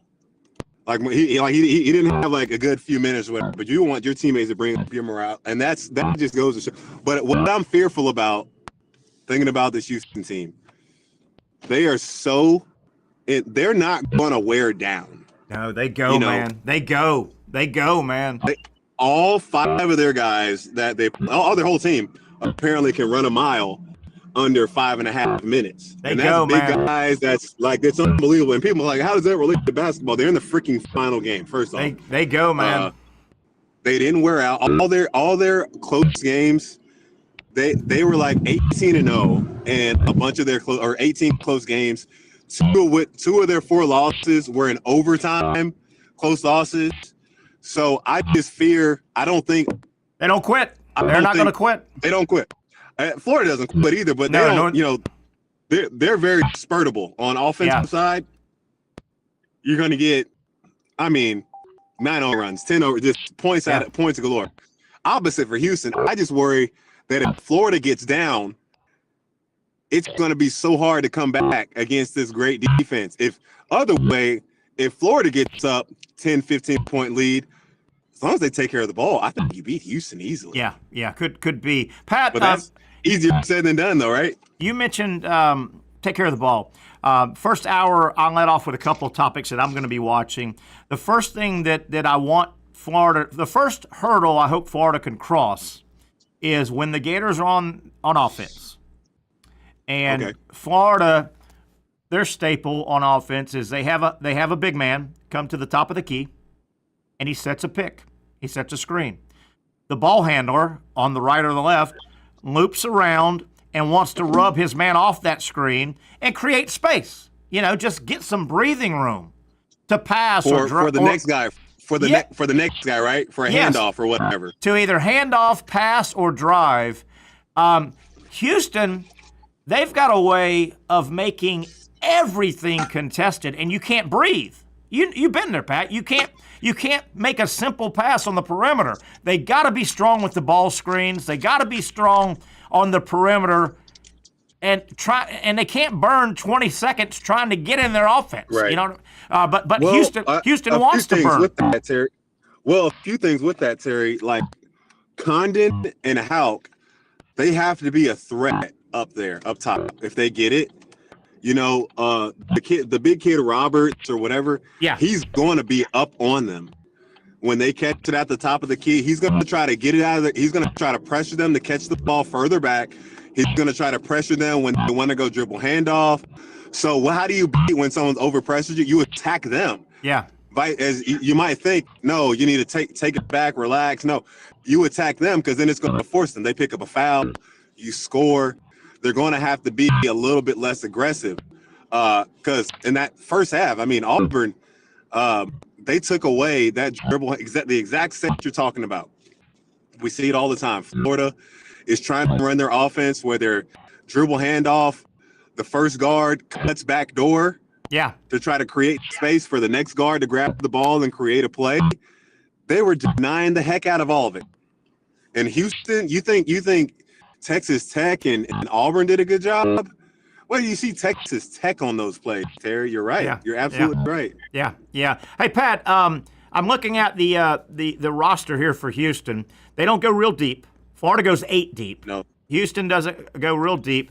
They go 2 forwards and 3 guards. They're not their 2 forwards are 6'8", 230 Tugler, 6'8", 235 Roberts, and then their 3 guards. Can Florida play over the top of them? Could Florida just play in high airspace? I mean, Florida's 6'11", 6'10", 7'1". It sounds easier than we think it is. Okay, talk about it. Condon's got to come to play, man. Yeah. I don't know who joked about it. Was it you? It might have been you. No, it wasn't you. That when he got dunked on by Grant Nelson, he just hasn't been the same since then, since the SEC tournament. I mean, I got you. Yeah. He hasn't been, but those guys. What's the point of having all that height if you can't use it to your advantage? I'm not saying that they have to be perfect. I would love a 12 and 8 game from Condon, and I would love to see 10 or 11. 7 rebounds, 3 offensive rebounds, maybe a 3 from Houck. Hand-logging about 4 to 6 points on the glass, maybe 2 blocks, and then about the same thing for Ruben Chinulu. Yeah. Hey man, and you've given me such a hard time about him all year. I got to defend myself every time he does something. I love him though. So he plays hard, man. He plays hard. Look, man. He is going to be, if he has a great offseason, he will be one of the best bigs they have. It's going to be hard. And he's gotten to better. Take him off the court next year. Patrick, he was never a bad player this year. No. He's gotten exponentially better. He's gotten better, which you want to see out of your play. Same with Houck. That's what you want to see, man. He and Houck. That's exactly. Houck and Condon, in your opinion, you talk about they need to make Houston come out on them. Houck and Condon. Haven't they made enough 3-pointers on tape now? Especially Houck. But I mean, haven't they made enough to you have to come out on them a little bit, don't you? Did they both only did they take any last game, those two? Or maybe one? Houck made 1 or 2, I think. Okay. If he did, it wasn't memorable, obviously. Yeah. But they've made enough. I mean, oh crap. Especially after Houck, the really tough one he hit right in the face of the guy on Texas Tech. Like you would think he'd have the confidence to take him a little bit more. But, that's the thing about this team. I think because Walter, they put so much faith on him having the ability to bring them back in games. Yeah. I think Houck and Condon, sometimes I don't want to take a bad shot. And it's like, you're not going to take a bad shot. Just don't, take a great rep. Just be tough on the defensive end. Yeah. I think the best thing that those guys can do to repay their team is take good shots, the ones that they've been able to make all year, and then to play a much better solid post defense than they have these last 2 games. They've been getting crushed these last 2 games in the post. It's been ridiculous to watch. I agree. By the way, the Auburn game, Florida-Auburn, Houck was 1 of 4 from the 3-point line. Condon 0 of 1. So they were combined. But I especially Houck, he's made enough this year that he commands respect from that 3-point line, which is good because it stretches the defense. I think the one Condon missed, I think it was a bad miss too. I think was. It was like hard off the backboard, It was. hard off the rim. Yeah. He was shook, man. Janai Broom, I don't know what he did. Yeah. He just could not find his way back in the game. Speaking of, and we'll get off of this, and it's not pertinent, obviously, for tonight's game, but I want to get it out. Last week, late in the week, when we really were breaking down Florida-Auburn, I continuously said one of my first concerns going into the game Saturday is I hope the officiating crew does not protect Janai Broom. And I thought they protected Janai Broom. I've got numbers to back it up. What's your first thought? I'm sorry, Terry. I was saying oh no because I was thinking that you were going to bring up Pat Adams somehow. Well, let me help out Gator fans. No. Number one, the crew from Saturday night, Florida-Auburn, they are not doing the game. That crew was Tony Padilla, Roger Ayers, and Courtney Green. Tonight you will have Ron Groover, Doug Sermons, and Terry Oglesby. So the crew from Saturday is not scheduled to work, number one. Number two, I thought that crew, my worst fears were being realized. I thought they protected Broom. Here's your numbers. Okay, Pat, you ready for this? You saw the game. We all saw the game. Florida and Auburn, there were 12, 13 really talented athletes that run, jump, and are big, knocking heads for 40 minutes. Janai Broom played 34 minutes in the game, okay? 34 of the 40 minutes he played. Janai Broom, in that physical game, he got his first foul called on him with 2 minutes and 44 seconds in the game. Patrick, okay. He ended up with 3 total fouls, and you may say, well, that's a nice number. Well, his first foul was 2:44. That was a legitimate foul. He had many other ones that weren't called. His second foul was with 37 seconds. His third foul was with 24, meaning those last 2 were intentional fouls. He had one foul. He had one blankety-blank foul called against him in that game legitimately. Patrick, you saw the game. They protected him. You saw how hard he pushed Condon in the back. Holy crap. I think that, and then them not calling a foul on Dylan Cardwell. Like, after, and it wasn't even a foul on the block. They had a few block shots as well that I thought Condon had and Houck had that did not, like, I mean, they were great blocks. They were fantastic.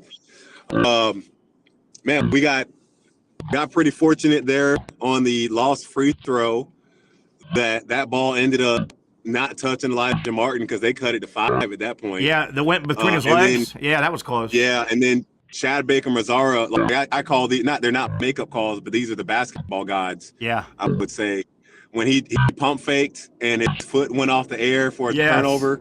Yes, that was huge. So that covered a lot for the Gators for sure. And number one, the team I wanted to won the game. So I'm not a guy that's team lost the game and I'm bitching about officials. Okay, my team won the game. I still thought it was a horrifically called game.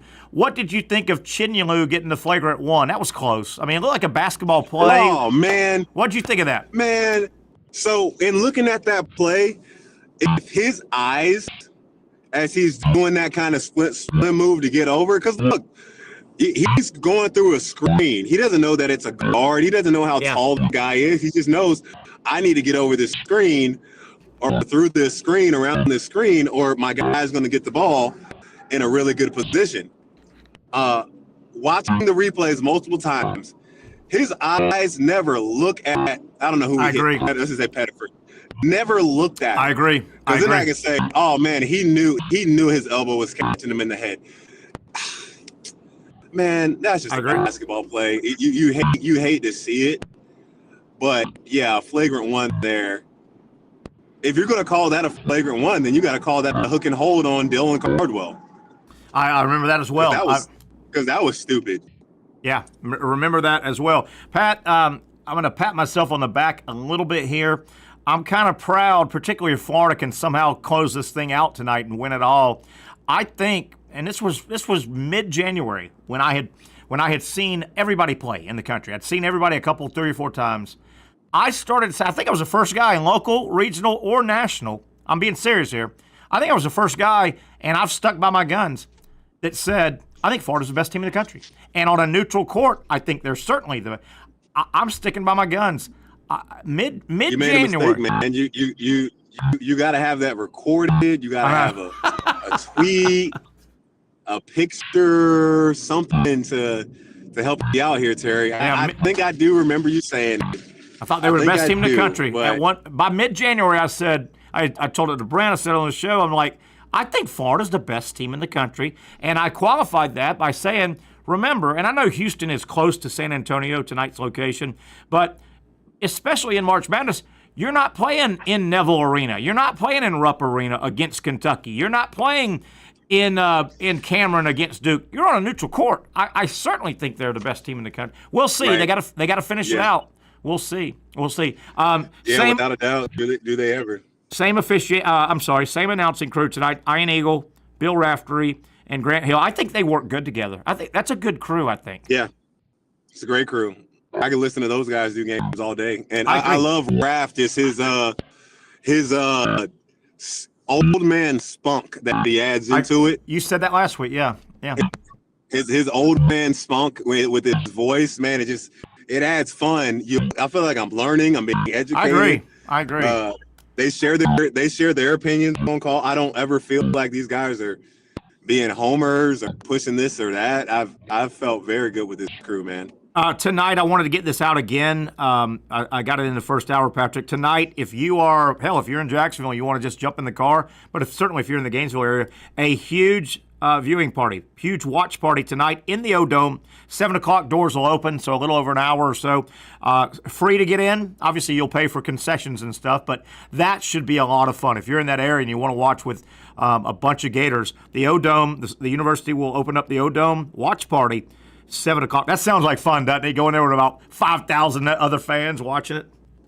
Man, I wish I was there for that. That's a great idea. Yeah, that sounds like a lot of fun. Patrick, we'll keep you here a few more minutes, come back and wrap the show up. If you're Houston, you've got a couple of 6'8" forwards that go about 235, 240. You've watched on tape Florida's previous 2 or 3 games where, the officials have let players back down other players, and Florida's had trouble when a big, thick guy is backing them down and the whistle's not blowing. If you're Houston, do you lead off with that and see how much leeway the officials give you if your 6'8", 240 guy can bully? Do you try that? Yeah, I think without a doubt, seeing how against Texas Tech, and obviously Janai Broom, but sure, and I mean that saying a better player. JT Toppin was no slouch, and nor was Williams for Texas Tech.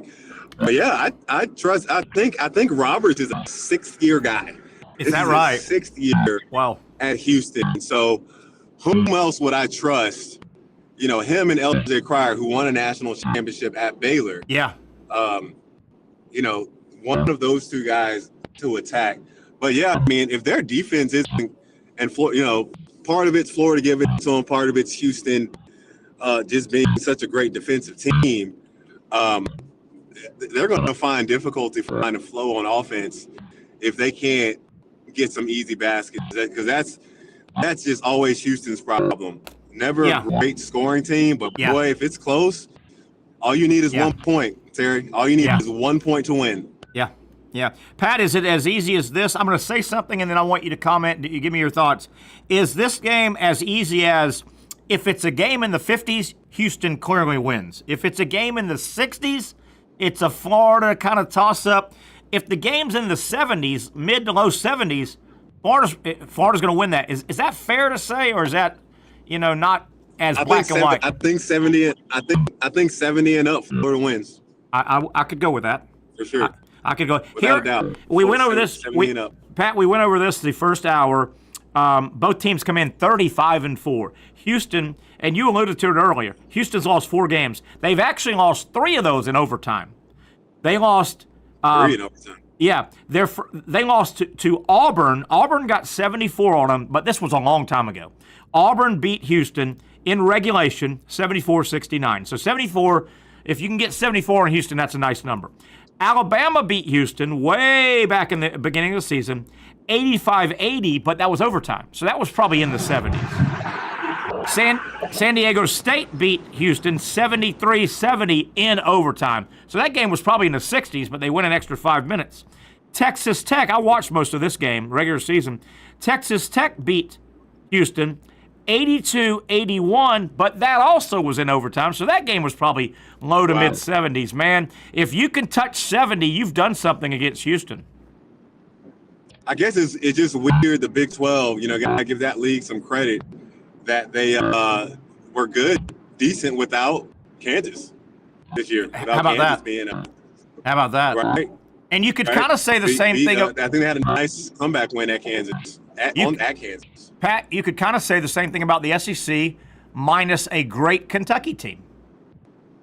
Yeah, minus a great Kentucky team. Minus a Isn't really that something? Yeah. Good Kentucky team, but not great. Yeah. Hey, man, this is gonna be a completely different Kentucky team next year. Like most of their guys, transfer seniors, you'll have some returning guys, but man, welcome to college basketball. I tell you, Pat, from a marketing standpoint, it never hurts getting your brand out there. My God, getting this deep in the tournament, getting to Saturday, this past Saturday, making the Final Four.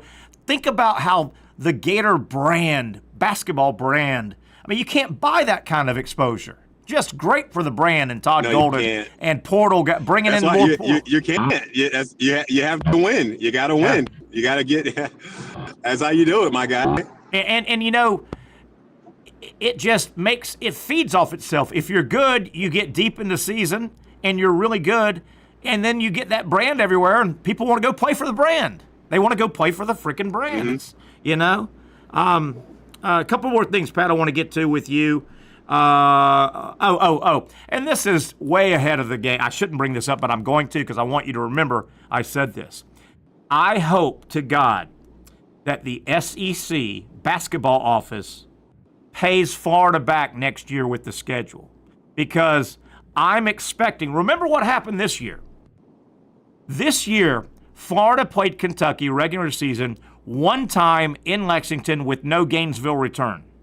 Florida played Auburn in the regular season one time in Auburn, no return to Gainesville. Florida played Alabama this year, one game, regular season, in Tuscaloosa, no return. Patrick, they better flip that next year. They better flip that. That better be Kentucky comes to Gainesville, Auburn goes to Gainesville, Alabama goes to Gainesville, and no return game. Florida got screwed in the schedule this year, I thought. Really screwed. I wonder how they're going to do it with there's only 3 teams you play twice. I know. My concern is the SEC's. Yeah. My concern is there's certain ones you can't get rid of. I don't want. Hey, Pat, I don't want the SEC to pull this. I don't want the SEC to pull this. Well, we got 16 teams and we got to rework this. No. You owe Florida, Kentucky, Auburn, and Alabama all coming in without a return game. You owe that to the Gators. I'm telling you. It's gonna make Who's South Carolina's main? I don't know. In conference rival. Maybe Tennessee. Maybe I don't know who. Georgia. Maybe I don't know. Because we had Ole Miss twice. We had South Carolina twice. We had Georgia twice. Those were our 3. Those are the 3. I don't care to play Georgia twice. Yeah. I don't care to play Ole Miss twice. Definitely don't care to play South Carolina twice. So yeah. Definitely would love to see Tennessee twice again. Oh, we had them twice. We had Tennessee twice. They were the one. I messed one up. But what? Kentucky, and then I don't know. Yeah, I would love Alabama every year. What stunk about this year's schedule, those 3 I referenced that Florida went to, those were 3 of the best 4 or 5 in the conference, and Florida did not play them at home at all. That's tough. That is tough. Hey, PY, tell people but they won some of those games. Oh, they won a bunch of them. Pat. They won a bunch of them. Hey, earlier we were on the phone. If you can give us a little synopsis of just how busy and how much your phone has been ringing, because you were the last Final Four Gator team, and all these media guys looking for stories. Word is your phone has blown up, my man. How busy have you been? Well, if that were true, I wouldn't be able to talk to you. I know. Currently, I know. Thank you. Yeah, Thank you. That's how things work. That it didn't actually blow up. Yeah, man. I do this hyperbaric chamber thing at 12 every day. I think I went into the hyperbaric chamber with 0 messages. Okay. I come out and I look at my phone, and then there's 33. What? Yes. Are you serious? And they all wanted you to give them some of your time. No, one was a group text between myself, my dad, and sister. So that took up. But after that, there were still too many. Oh. And then there were still on the day of. People that text me there's only a select few people that I will actually text back during the game. Absolutely, I respect that 100%. Yeah. After the game, or oh my gosh, people just want to call you, and man. So my buddy was trying to call me and say, hey man, I'm with some guys, we can split a private jet to get out there. Yeah. I was like, too late, man. That does sound appealing. Gosh darn it, it's too late to throw it. Yeah. To throw it together that late, man, is hard to do, man. It's hard to do. All right, brother. I'll let you go. We're going to take our final break and kind of come reset the show. Any final thoughts? You better dig in tonight, man. It's going to be a grind tonight, right? It's going to be a brass knuckles fight, right? Yeah. I hope for no blowout. Nobody likes blowouts in championship games, and I don't think we have to worry about that at all. So, but a win. I think announcement wise, I'll probably end up wearing like something Gator for the next month every single day. Something on me will be Gator. You should. They win the championship. It's got to make you real proud, man. I'd be proud of these. You got to be proud of these guys either way, man. Like, yeah, they've done it their way, their style. They got their guys. Yeah. Created their memories. The only difference is that this comparing this class to like the 04s, like a lot of these guys didn't come in together. Yeah. But they stayed together long enough. Yeah. To have built that camaraderie, and it's really cool to see that. And Pat, I think I've got this right. I think I know you've actually spoke to the team this year before already, right? So you've gotten to know a little bit of these guys. No, I didn't speak to them this year. Oh, did not this year. I didn't speak to them this year. I spoke to them. It was last year. Oh, last year. To the guys. Okay. And a lot of them were holdovers. A lot of them came back. Richard and Han Ogden and Clayton. A lot of them were on the team last year. Yeah. It was the year before. I don't remember when it was, but yeah, either way, man, it's just really, really cool. All the pieces that have come together for this game tonight for this team. It's special, man. Let's not lose perspective, too. It's just a game. I agree. We don't have to let's not let our lives be ruined. I agree. That's well said. Shame on you. Shame on you. What's the word? Not debaucherous. Degenerate. You degenerate gamblers. That yes. Put your house on this freaking. Don't do it. Sports like this. Like, come on, be responsible. Don't do it. Do not do it. Be responsible. Do not. All right, Pat. I guess all we got now is pretty much tip the ball up, man. Throw it up and see who wins. Ball is tipped. Nice. Here we go. That one shining moment, man. Yeah. For that one shining moment. And kind of cool. One coach tonight gets their first national title, either Golden or Sampson. Yeah. Somebody gets one. Has Golden hit 40 yet, or is he 38, 39? I think he's 39. I don't think he's quite 40 years old yet. Yeah, I don't think he's quite 40 yet. Hold on, let me see if I can find that real quick. I'm glad you. I know if Kelvin Sampson, if they win, he'll be the oldest coach. 39. To ever have. 39. It's showing birthday July 7th, so he'll be 40 coming up in July. Man. That is young still in that profession, man. If he stays in Florida. Kelvin Sampson's 82? No, he's not quite that old. Let me look that up. I was about to say, if he's 82, he looks fantastic for an 82-year-old, if that's his age. If he's 82, he is showing, 1 second here, 69. God dang, you just about You pastured that. You pastured that guy. Send him out in the pasture. 69. He still looks. He does dead. look pretty good though. Dead. He looks great at 69. Yeah, he really does. All right, PY. We're gonna wrap up the show. I'll let you get about your business. And tomorrow we're either celebrating a Gator national title or talking about what got away a little bit. Can't wait for the game tonight. A memorable season regardless. It really was. It has been a really, really fun season. Gator basketball this year has been a lot of fun. PY, enjoy the game, buddy. We'll talk tomorrow. I will. Catch you later, Terry. That's our buddy Patrick Young. Let's step aside. I think we've done enough talking. Enough talking, definitely. And it's about ready to tip. Talking over, tipping coming up. We'll come back, wrap things up, some final thoughts in and around the game, and a couple other sports topics we'll try to hit before we shut it down at 6 o'clock. The Young and Norvelle Show continuing. One final segment. Stay with us, folks. Finally, a family atmosphere, kid-friendly restaurant with a real sports bar feel. Bricks Jack's Beach features all of that and a large, climate-controlled covered patio with misting fans and heaters for all seasons. Mix in an extremely diverse menu that features the most quality and affordable steak at the beach, and there's no reason not to enjoy your next lunch, dinner, happy hour, or big sporting event at Bricks Jack's Beach, 300 2nd Street North in Jacksonville Beach. See you at Bricks Jack's Beach.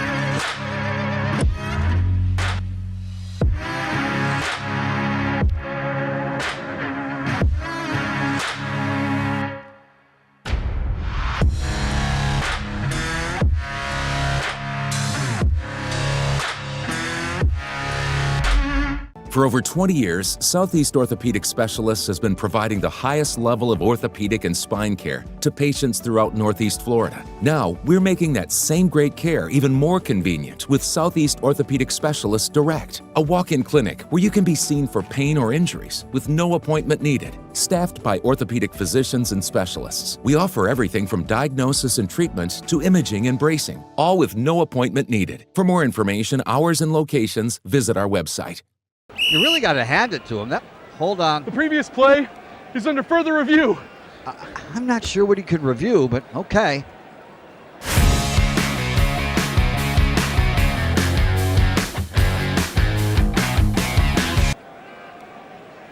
Sure has been a while. Dine in at Hurricane Grill and Wings for the football season. Well, there he is. Oh, what is that? Hey everyone, Olivia Tasley here from Action Sports Jacks to tell you all the different ways you can watch our new 24/7 network. 3 easy steps. You don't even need a pen and paper to write it down. Step number 1, download the app. Search Action News Jacks in your app store either on your phone or your smart TV. Then, once you're on the app, click on that little drop-down menu in the upper left-hand corner with the 3 little lines. That'll show you these options, and boom, right here, click Action Sports Jacks 24/7, and you will be brought to our continuous stream channel. That app can be accessed through all these different platforms, whether you have Roku, Fire TV, Smart TV, Apple TV, or Google TV. You can find our app. Now, if you don't have access to the app, don't worry, we still got you covered. We're across all social media platforms from Facebook, Instagram, X, YouTube, Twitch. We have a podcast channel. Plus, check out our short reels on our TikTok. Action Sports Jacks 24/7. It's on all the time and everywhere. Summertime means sizzling sales at Nimnick Buick GMC. The #1 Buick GMC dealer in Jacksonville has lots of inventory to choose from with their best price guarantee. Nimnick never charges above MSRP. You can save up to $10,000 off select new GMC Sierras or get rates as low as 1.9%. You know, I'm a truck guy. GMC Sierra, my trim level is an SLT. This one's an Elevation. Pretty good looking color as well. So here at Nimnick Buick GMC, you have a lot to pick from. My father-in-law, he drives this, an Enclave, so I feel like that GMC in the family. 2025 is coming around the corner, which means it's almost time to close out those 2024s this summer. You can schedule a test drive at NimnickBuickGMC.com. And while you're there, check your trade value and customize your payment options. Nimnick is there for you, even on Sundays. Visit the showroom on Phillips Highway or shop online at NimnickBuickGMC.com. Nimnick, your friends in the car business since 1941. GMC, we are professional grade. All right, there's a lot of football fans outside Florida Field there, and right across the street is the O-Dome. Welcome back to the Young and Norvelle Show. Terry Norvelle here. I want to thank Patrick for jumping on. He's been very, very busy with a lot of media. But I mentioned the O-Dome real quick.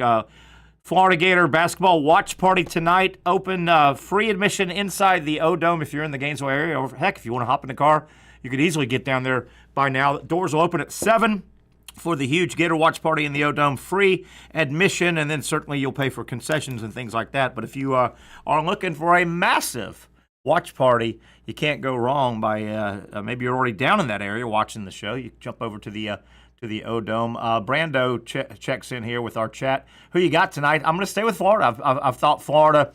You heard Pat and I a moment ago if you were with us. I have been on the I think Florida's the best team in the country since about mid-January. Once I saw everybody play a bunch of times, I mean, it just kind of hit me, and I've seen this team grow and grow and grow.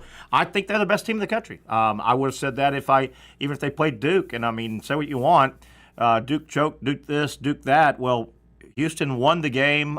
Duke didn't make it. I would have liked Florida. I would have liked to have seen Florida's group of big men go against Duke, but Duke didn't make it. You got to make it. So, no, I think I'll go with Florida. If they can, especially if they can touch 70. If they can touch 70 points or higher, I like their chances a lot. That is hard to do. If I remember the stat from this morning correctly, I heard somebody on the national media saying that Houston has allowed 70 or more points only 6 times this year. I'm too lazy to go through their entire schedule, but that is in this era of shot clock, basketball, three-point shots, really good shooters, and everybody wants to play up and down the court, fast pace. That's a statement. That is a statement. They play good defense. Can Florida be strong with the ball on the offensive end is one, and just strong in general. Houston is a physical team, both on both sides of the half court. When they're on offense, they're physical, and certainly when they're on defense, they play a tough man-to-man. One thing I think might help Florida tonight is they've seen some of these nasty half-court defensive teams before style-wise. Not as good as Houston, but Tennessee plays that style. Tennessee will get up on you. Florida played them a couple of times.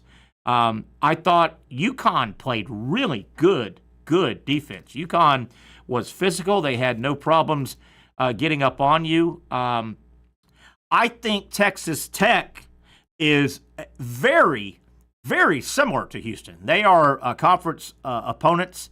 They battled hard. They played an overtime game I watched early in the year. I think Texas Tech is close to a spitting image of Houston. I think they are very, very similar. Texas Tech, they're offensively physical. When they have the ball, they want to do that back down stuff, and they'll go Texas Tech will go as far or further than the officials let you. I expect Houston to try that style a little bit on offense. If they can back down, use their off shoulder, use their offhand to try and create space and push the defender away. Why wouldn't you not try that style and see where the officials let you go with that? That's like throwing a baseball, pitcher throwing a baseball, an inch outside the plate. Okay, let me go an inch and a half. Let me go 2 inches. How far is he going to let me go? But I do think Florida, they're not going to be shell-shocked by seeing a team that wants to get inside your jersey, if you know what I mean by that, defensively, man-to-man. They faced a couple of styles. Again, nobody does it as good as Houston. So we'll see. Where does the score end up? Real quick, got about 2 minutes left here on the show.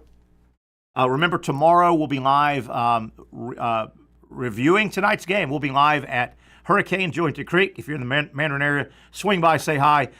It will be a very, very fun show one way or the other, even if Florida loses. But obviously, we'll review the game and win, lose, or draw. Obviously, Gator Nation, you want to win a national title. Of course, that's ridiculous to even have to say that.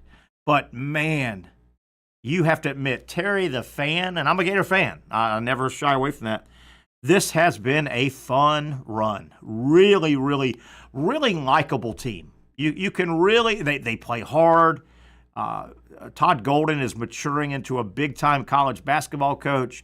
You've seen 3 or 4 Gator players.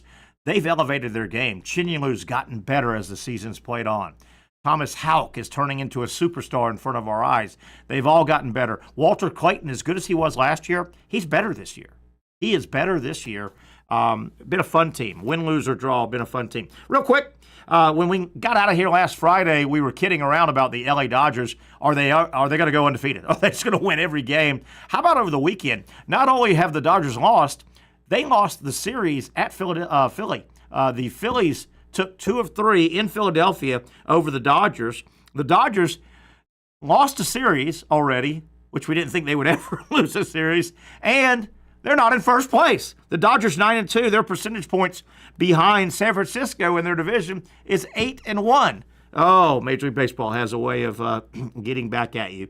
Speaking of getting back at you, opening day for the White Sox, the lonely White Sox. They were so bad last year, and they're predicted to be so bad this year. The White Sox win their season opener to go 1-0. The White Sox now are 2-7. They've gone 1-6 since then. Just a little baseball. We'll cover that. Braves struggling, Gators struggling in baseball, and 2 of the topics we'll cover as we go all summer long. That'll do it. Time to settle in, count down. Be tough to get to 8:50, be tough to stay up, but I think we're going to have an entertaining game, a hard-fought game. Looking forward to it. That'll wrap it up for Patrick Young. I want to thank his contributions, and Mike Freed, our comedian that comes on Mondays. I'm Terry Norvelle. Enjoy the game. We'll talk tomorrow. The Young and Norvelle Show coming to you live tomorrow from Hurricane Joinja Creek.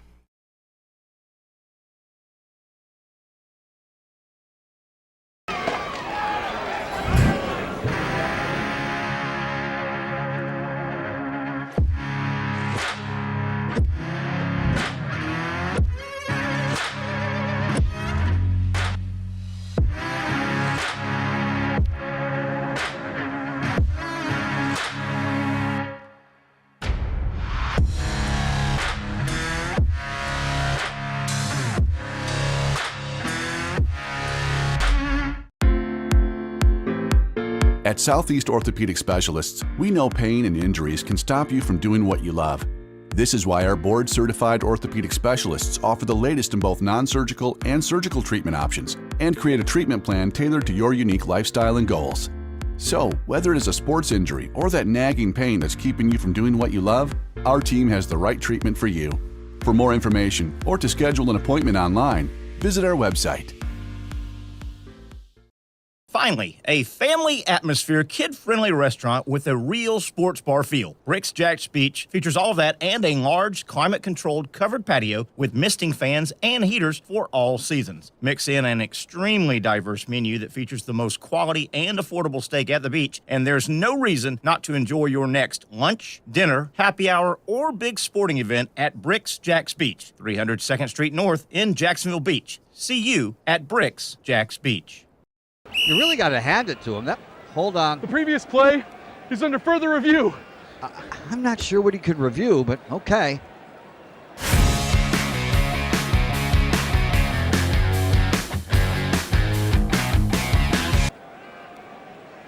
Sure has been a while. Dine in at Hurricane Grill and Wings for the football season. Well, there he is. Oh, what is that? The Action Sports Jax 24/7 network is streaming. I'm Stuart Weber, and I'm here to teach you a nice 3-step process on how you can watch all your favorite programming from the Brent and Austin Show every weekday 10 a.m. to 1 p.m. or the Cup Date with me. It's fantastic. We talk NASCAR. It's a great time. Wednesdays at 1 o'clock. All right, first step, easy. Download the Action News Jax app. You probably already have it downloaded on your phone, so you might already have that one taken care of. Step 2, see that stack of pancakes up there? You click that stack of pancakes, and it's going to bring down step number 3, which is a full screen of all the different streams that you can click on, including the Action Sports Jax 24/7 stream. You click that, the video's rocking and rolling on your mobile device. You're watching all the shows you want to, and you're having a good time. You can also do it on your smart TV with the Action News Jax Now app. I do it on my Samsung TV at home. It's a great way to watch it on a nice, large screen for all the content. That's the Action Sports Jacks 24/7 network. Hope you can find it. You trust CGC to make your water great, and now you can trust CGC with your plumbing needs as well. Fast, convenient scheduling, licensed and insured. A quick call away at 904-552-1242. You never know when you're going to have an issue with a shower, toilet, or maybe it's a sink that sometimes is easy to fix. All right, let's be honest. I'm not fixing anything. I'm totally staging this because when I have a plumbing problem, I call CGC Water Treatment and Plumbing. Trained professionals, transparent pricing, customer satisfaction. Small problem or even a bigger issue. Maybe you need a new tankless water heater or something a bit more intricate. The experts with 25 years of experience at CGC Water Treatment and Plumbing can do it all. Call 904-552-1242 or visit cgcwater.com. That's 904-552-1242 or cgcwater.com. CGC Water Treatment and Plumbing, an authorized independent Connecticut dealer. Florida license number CFC 14325.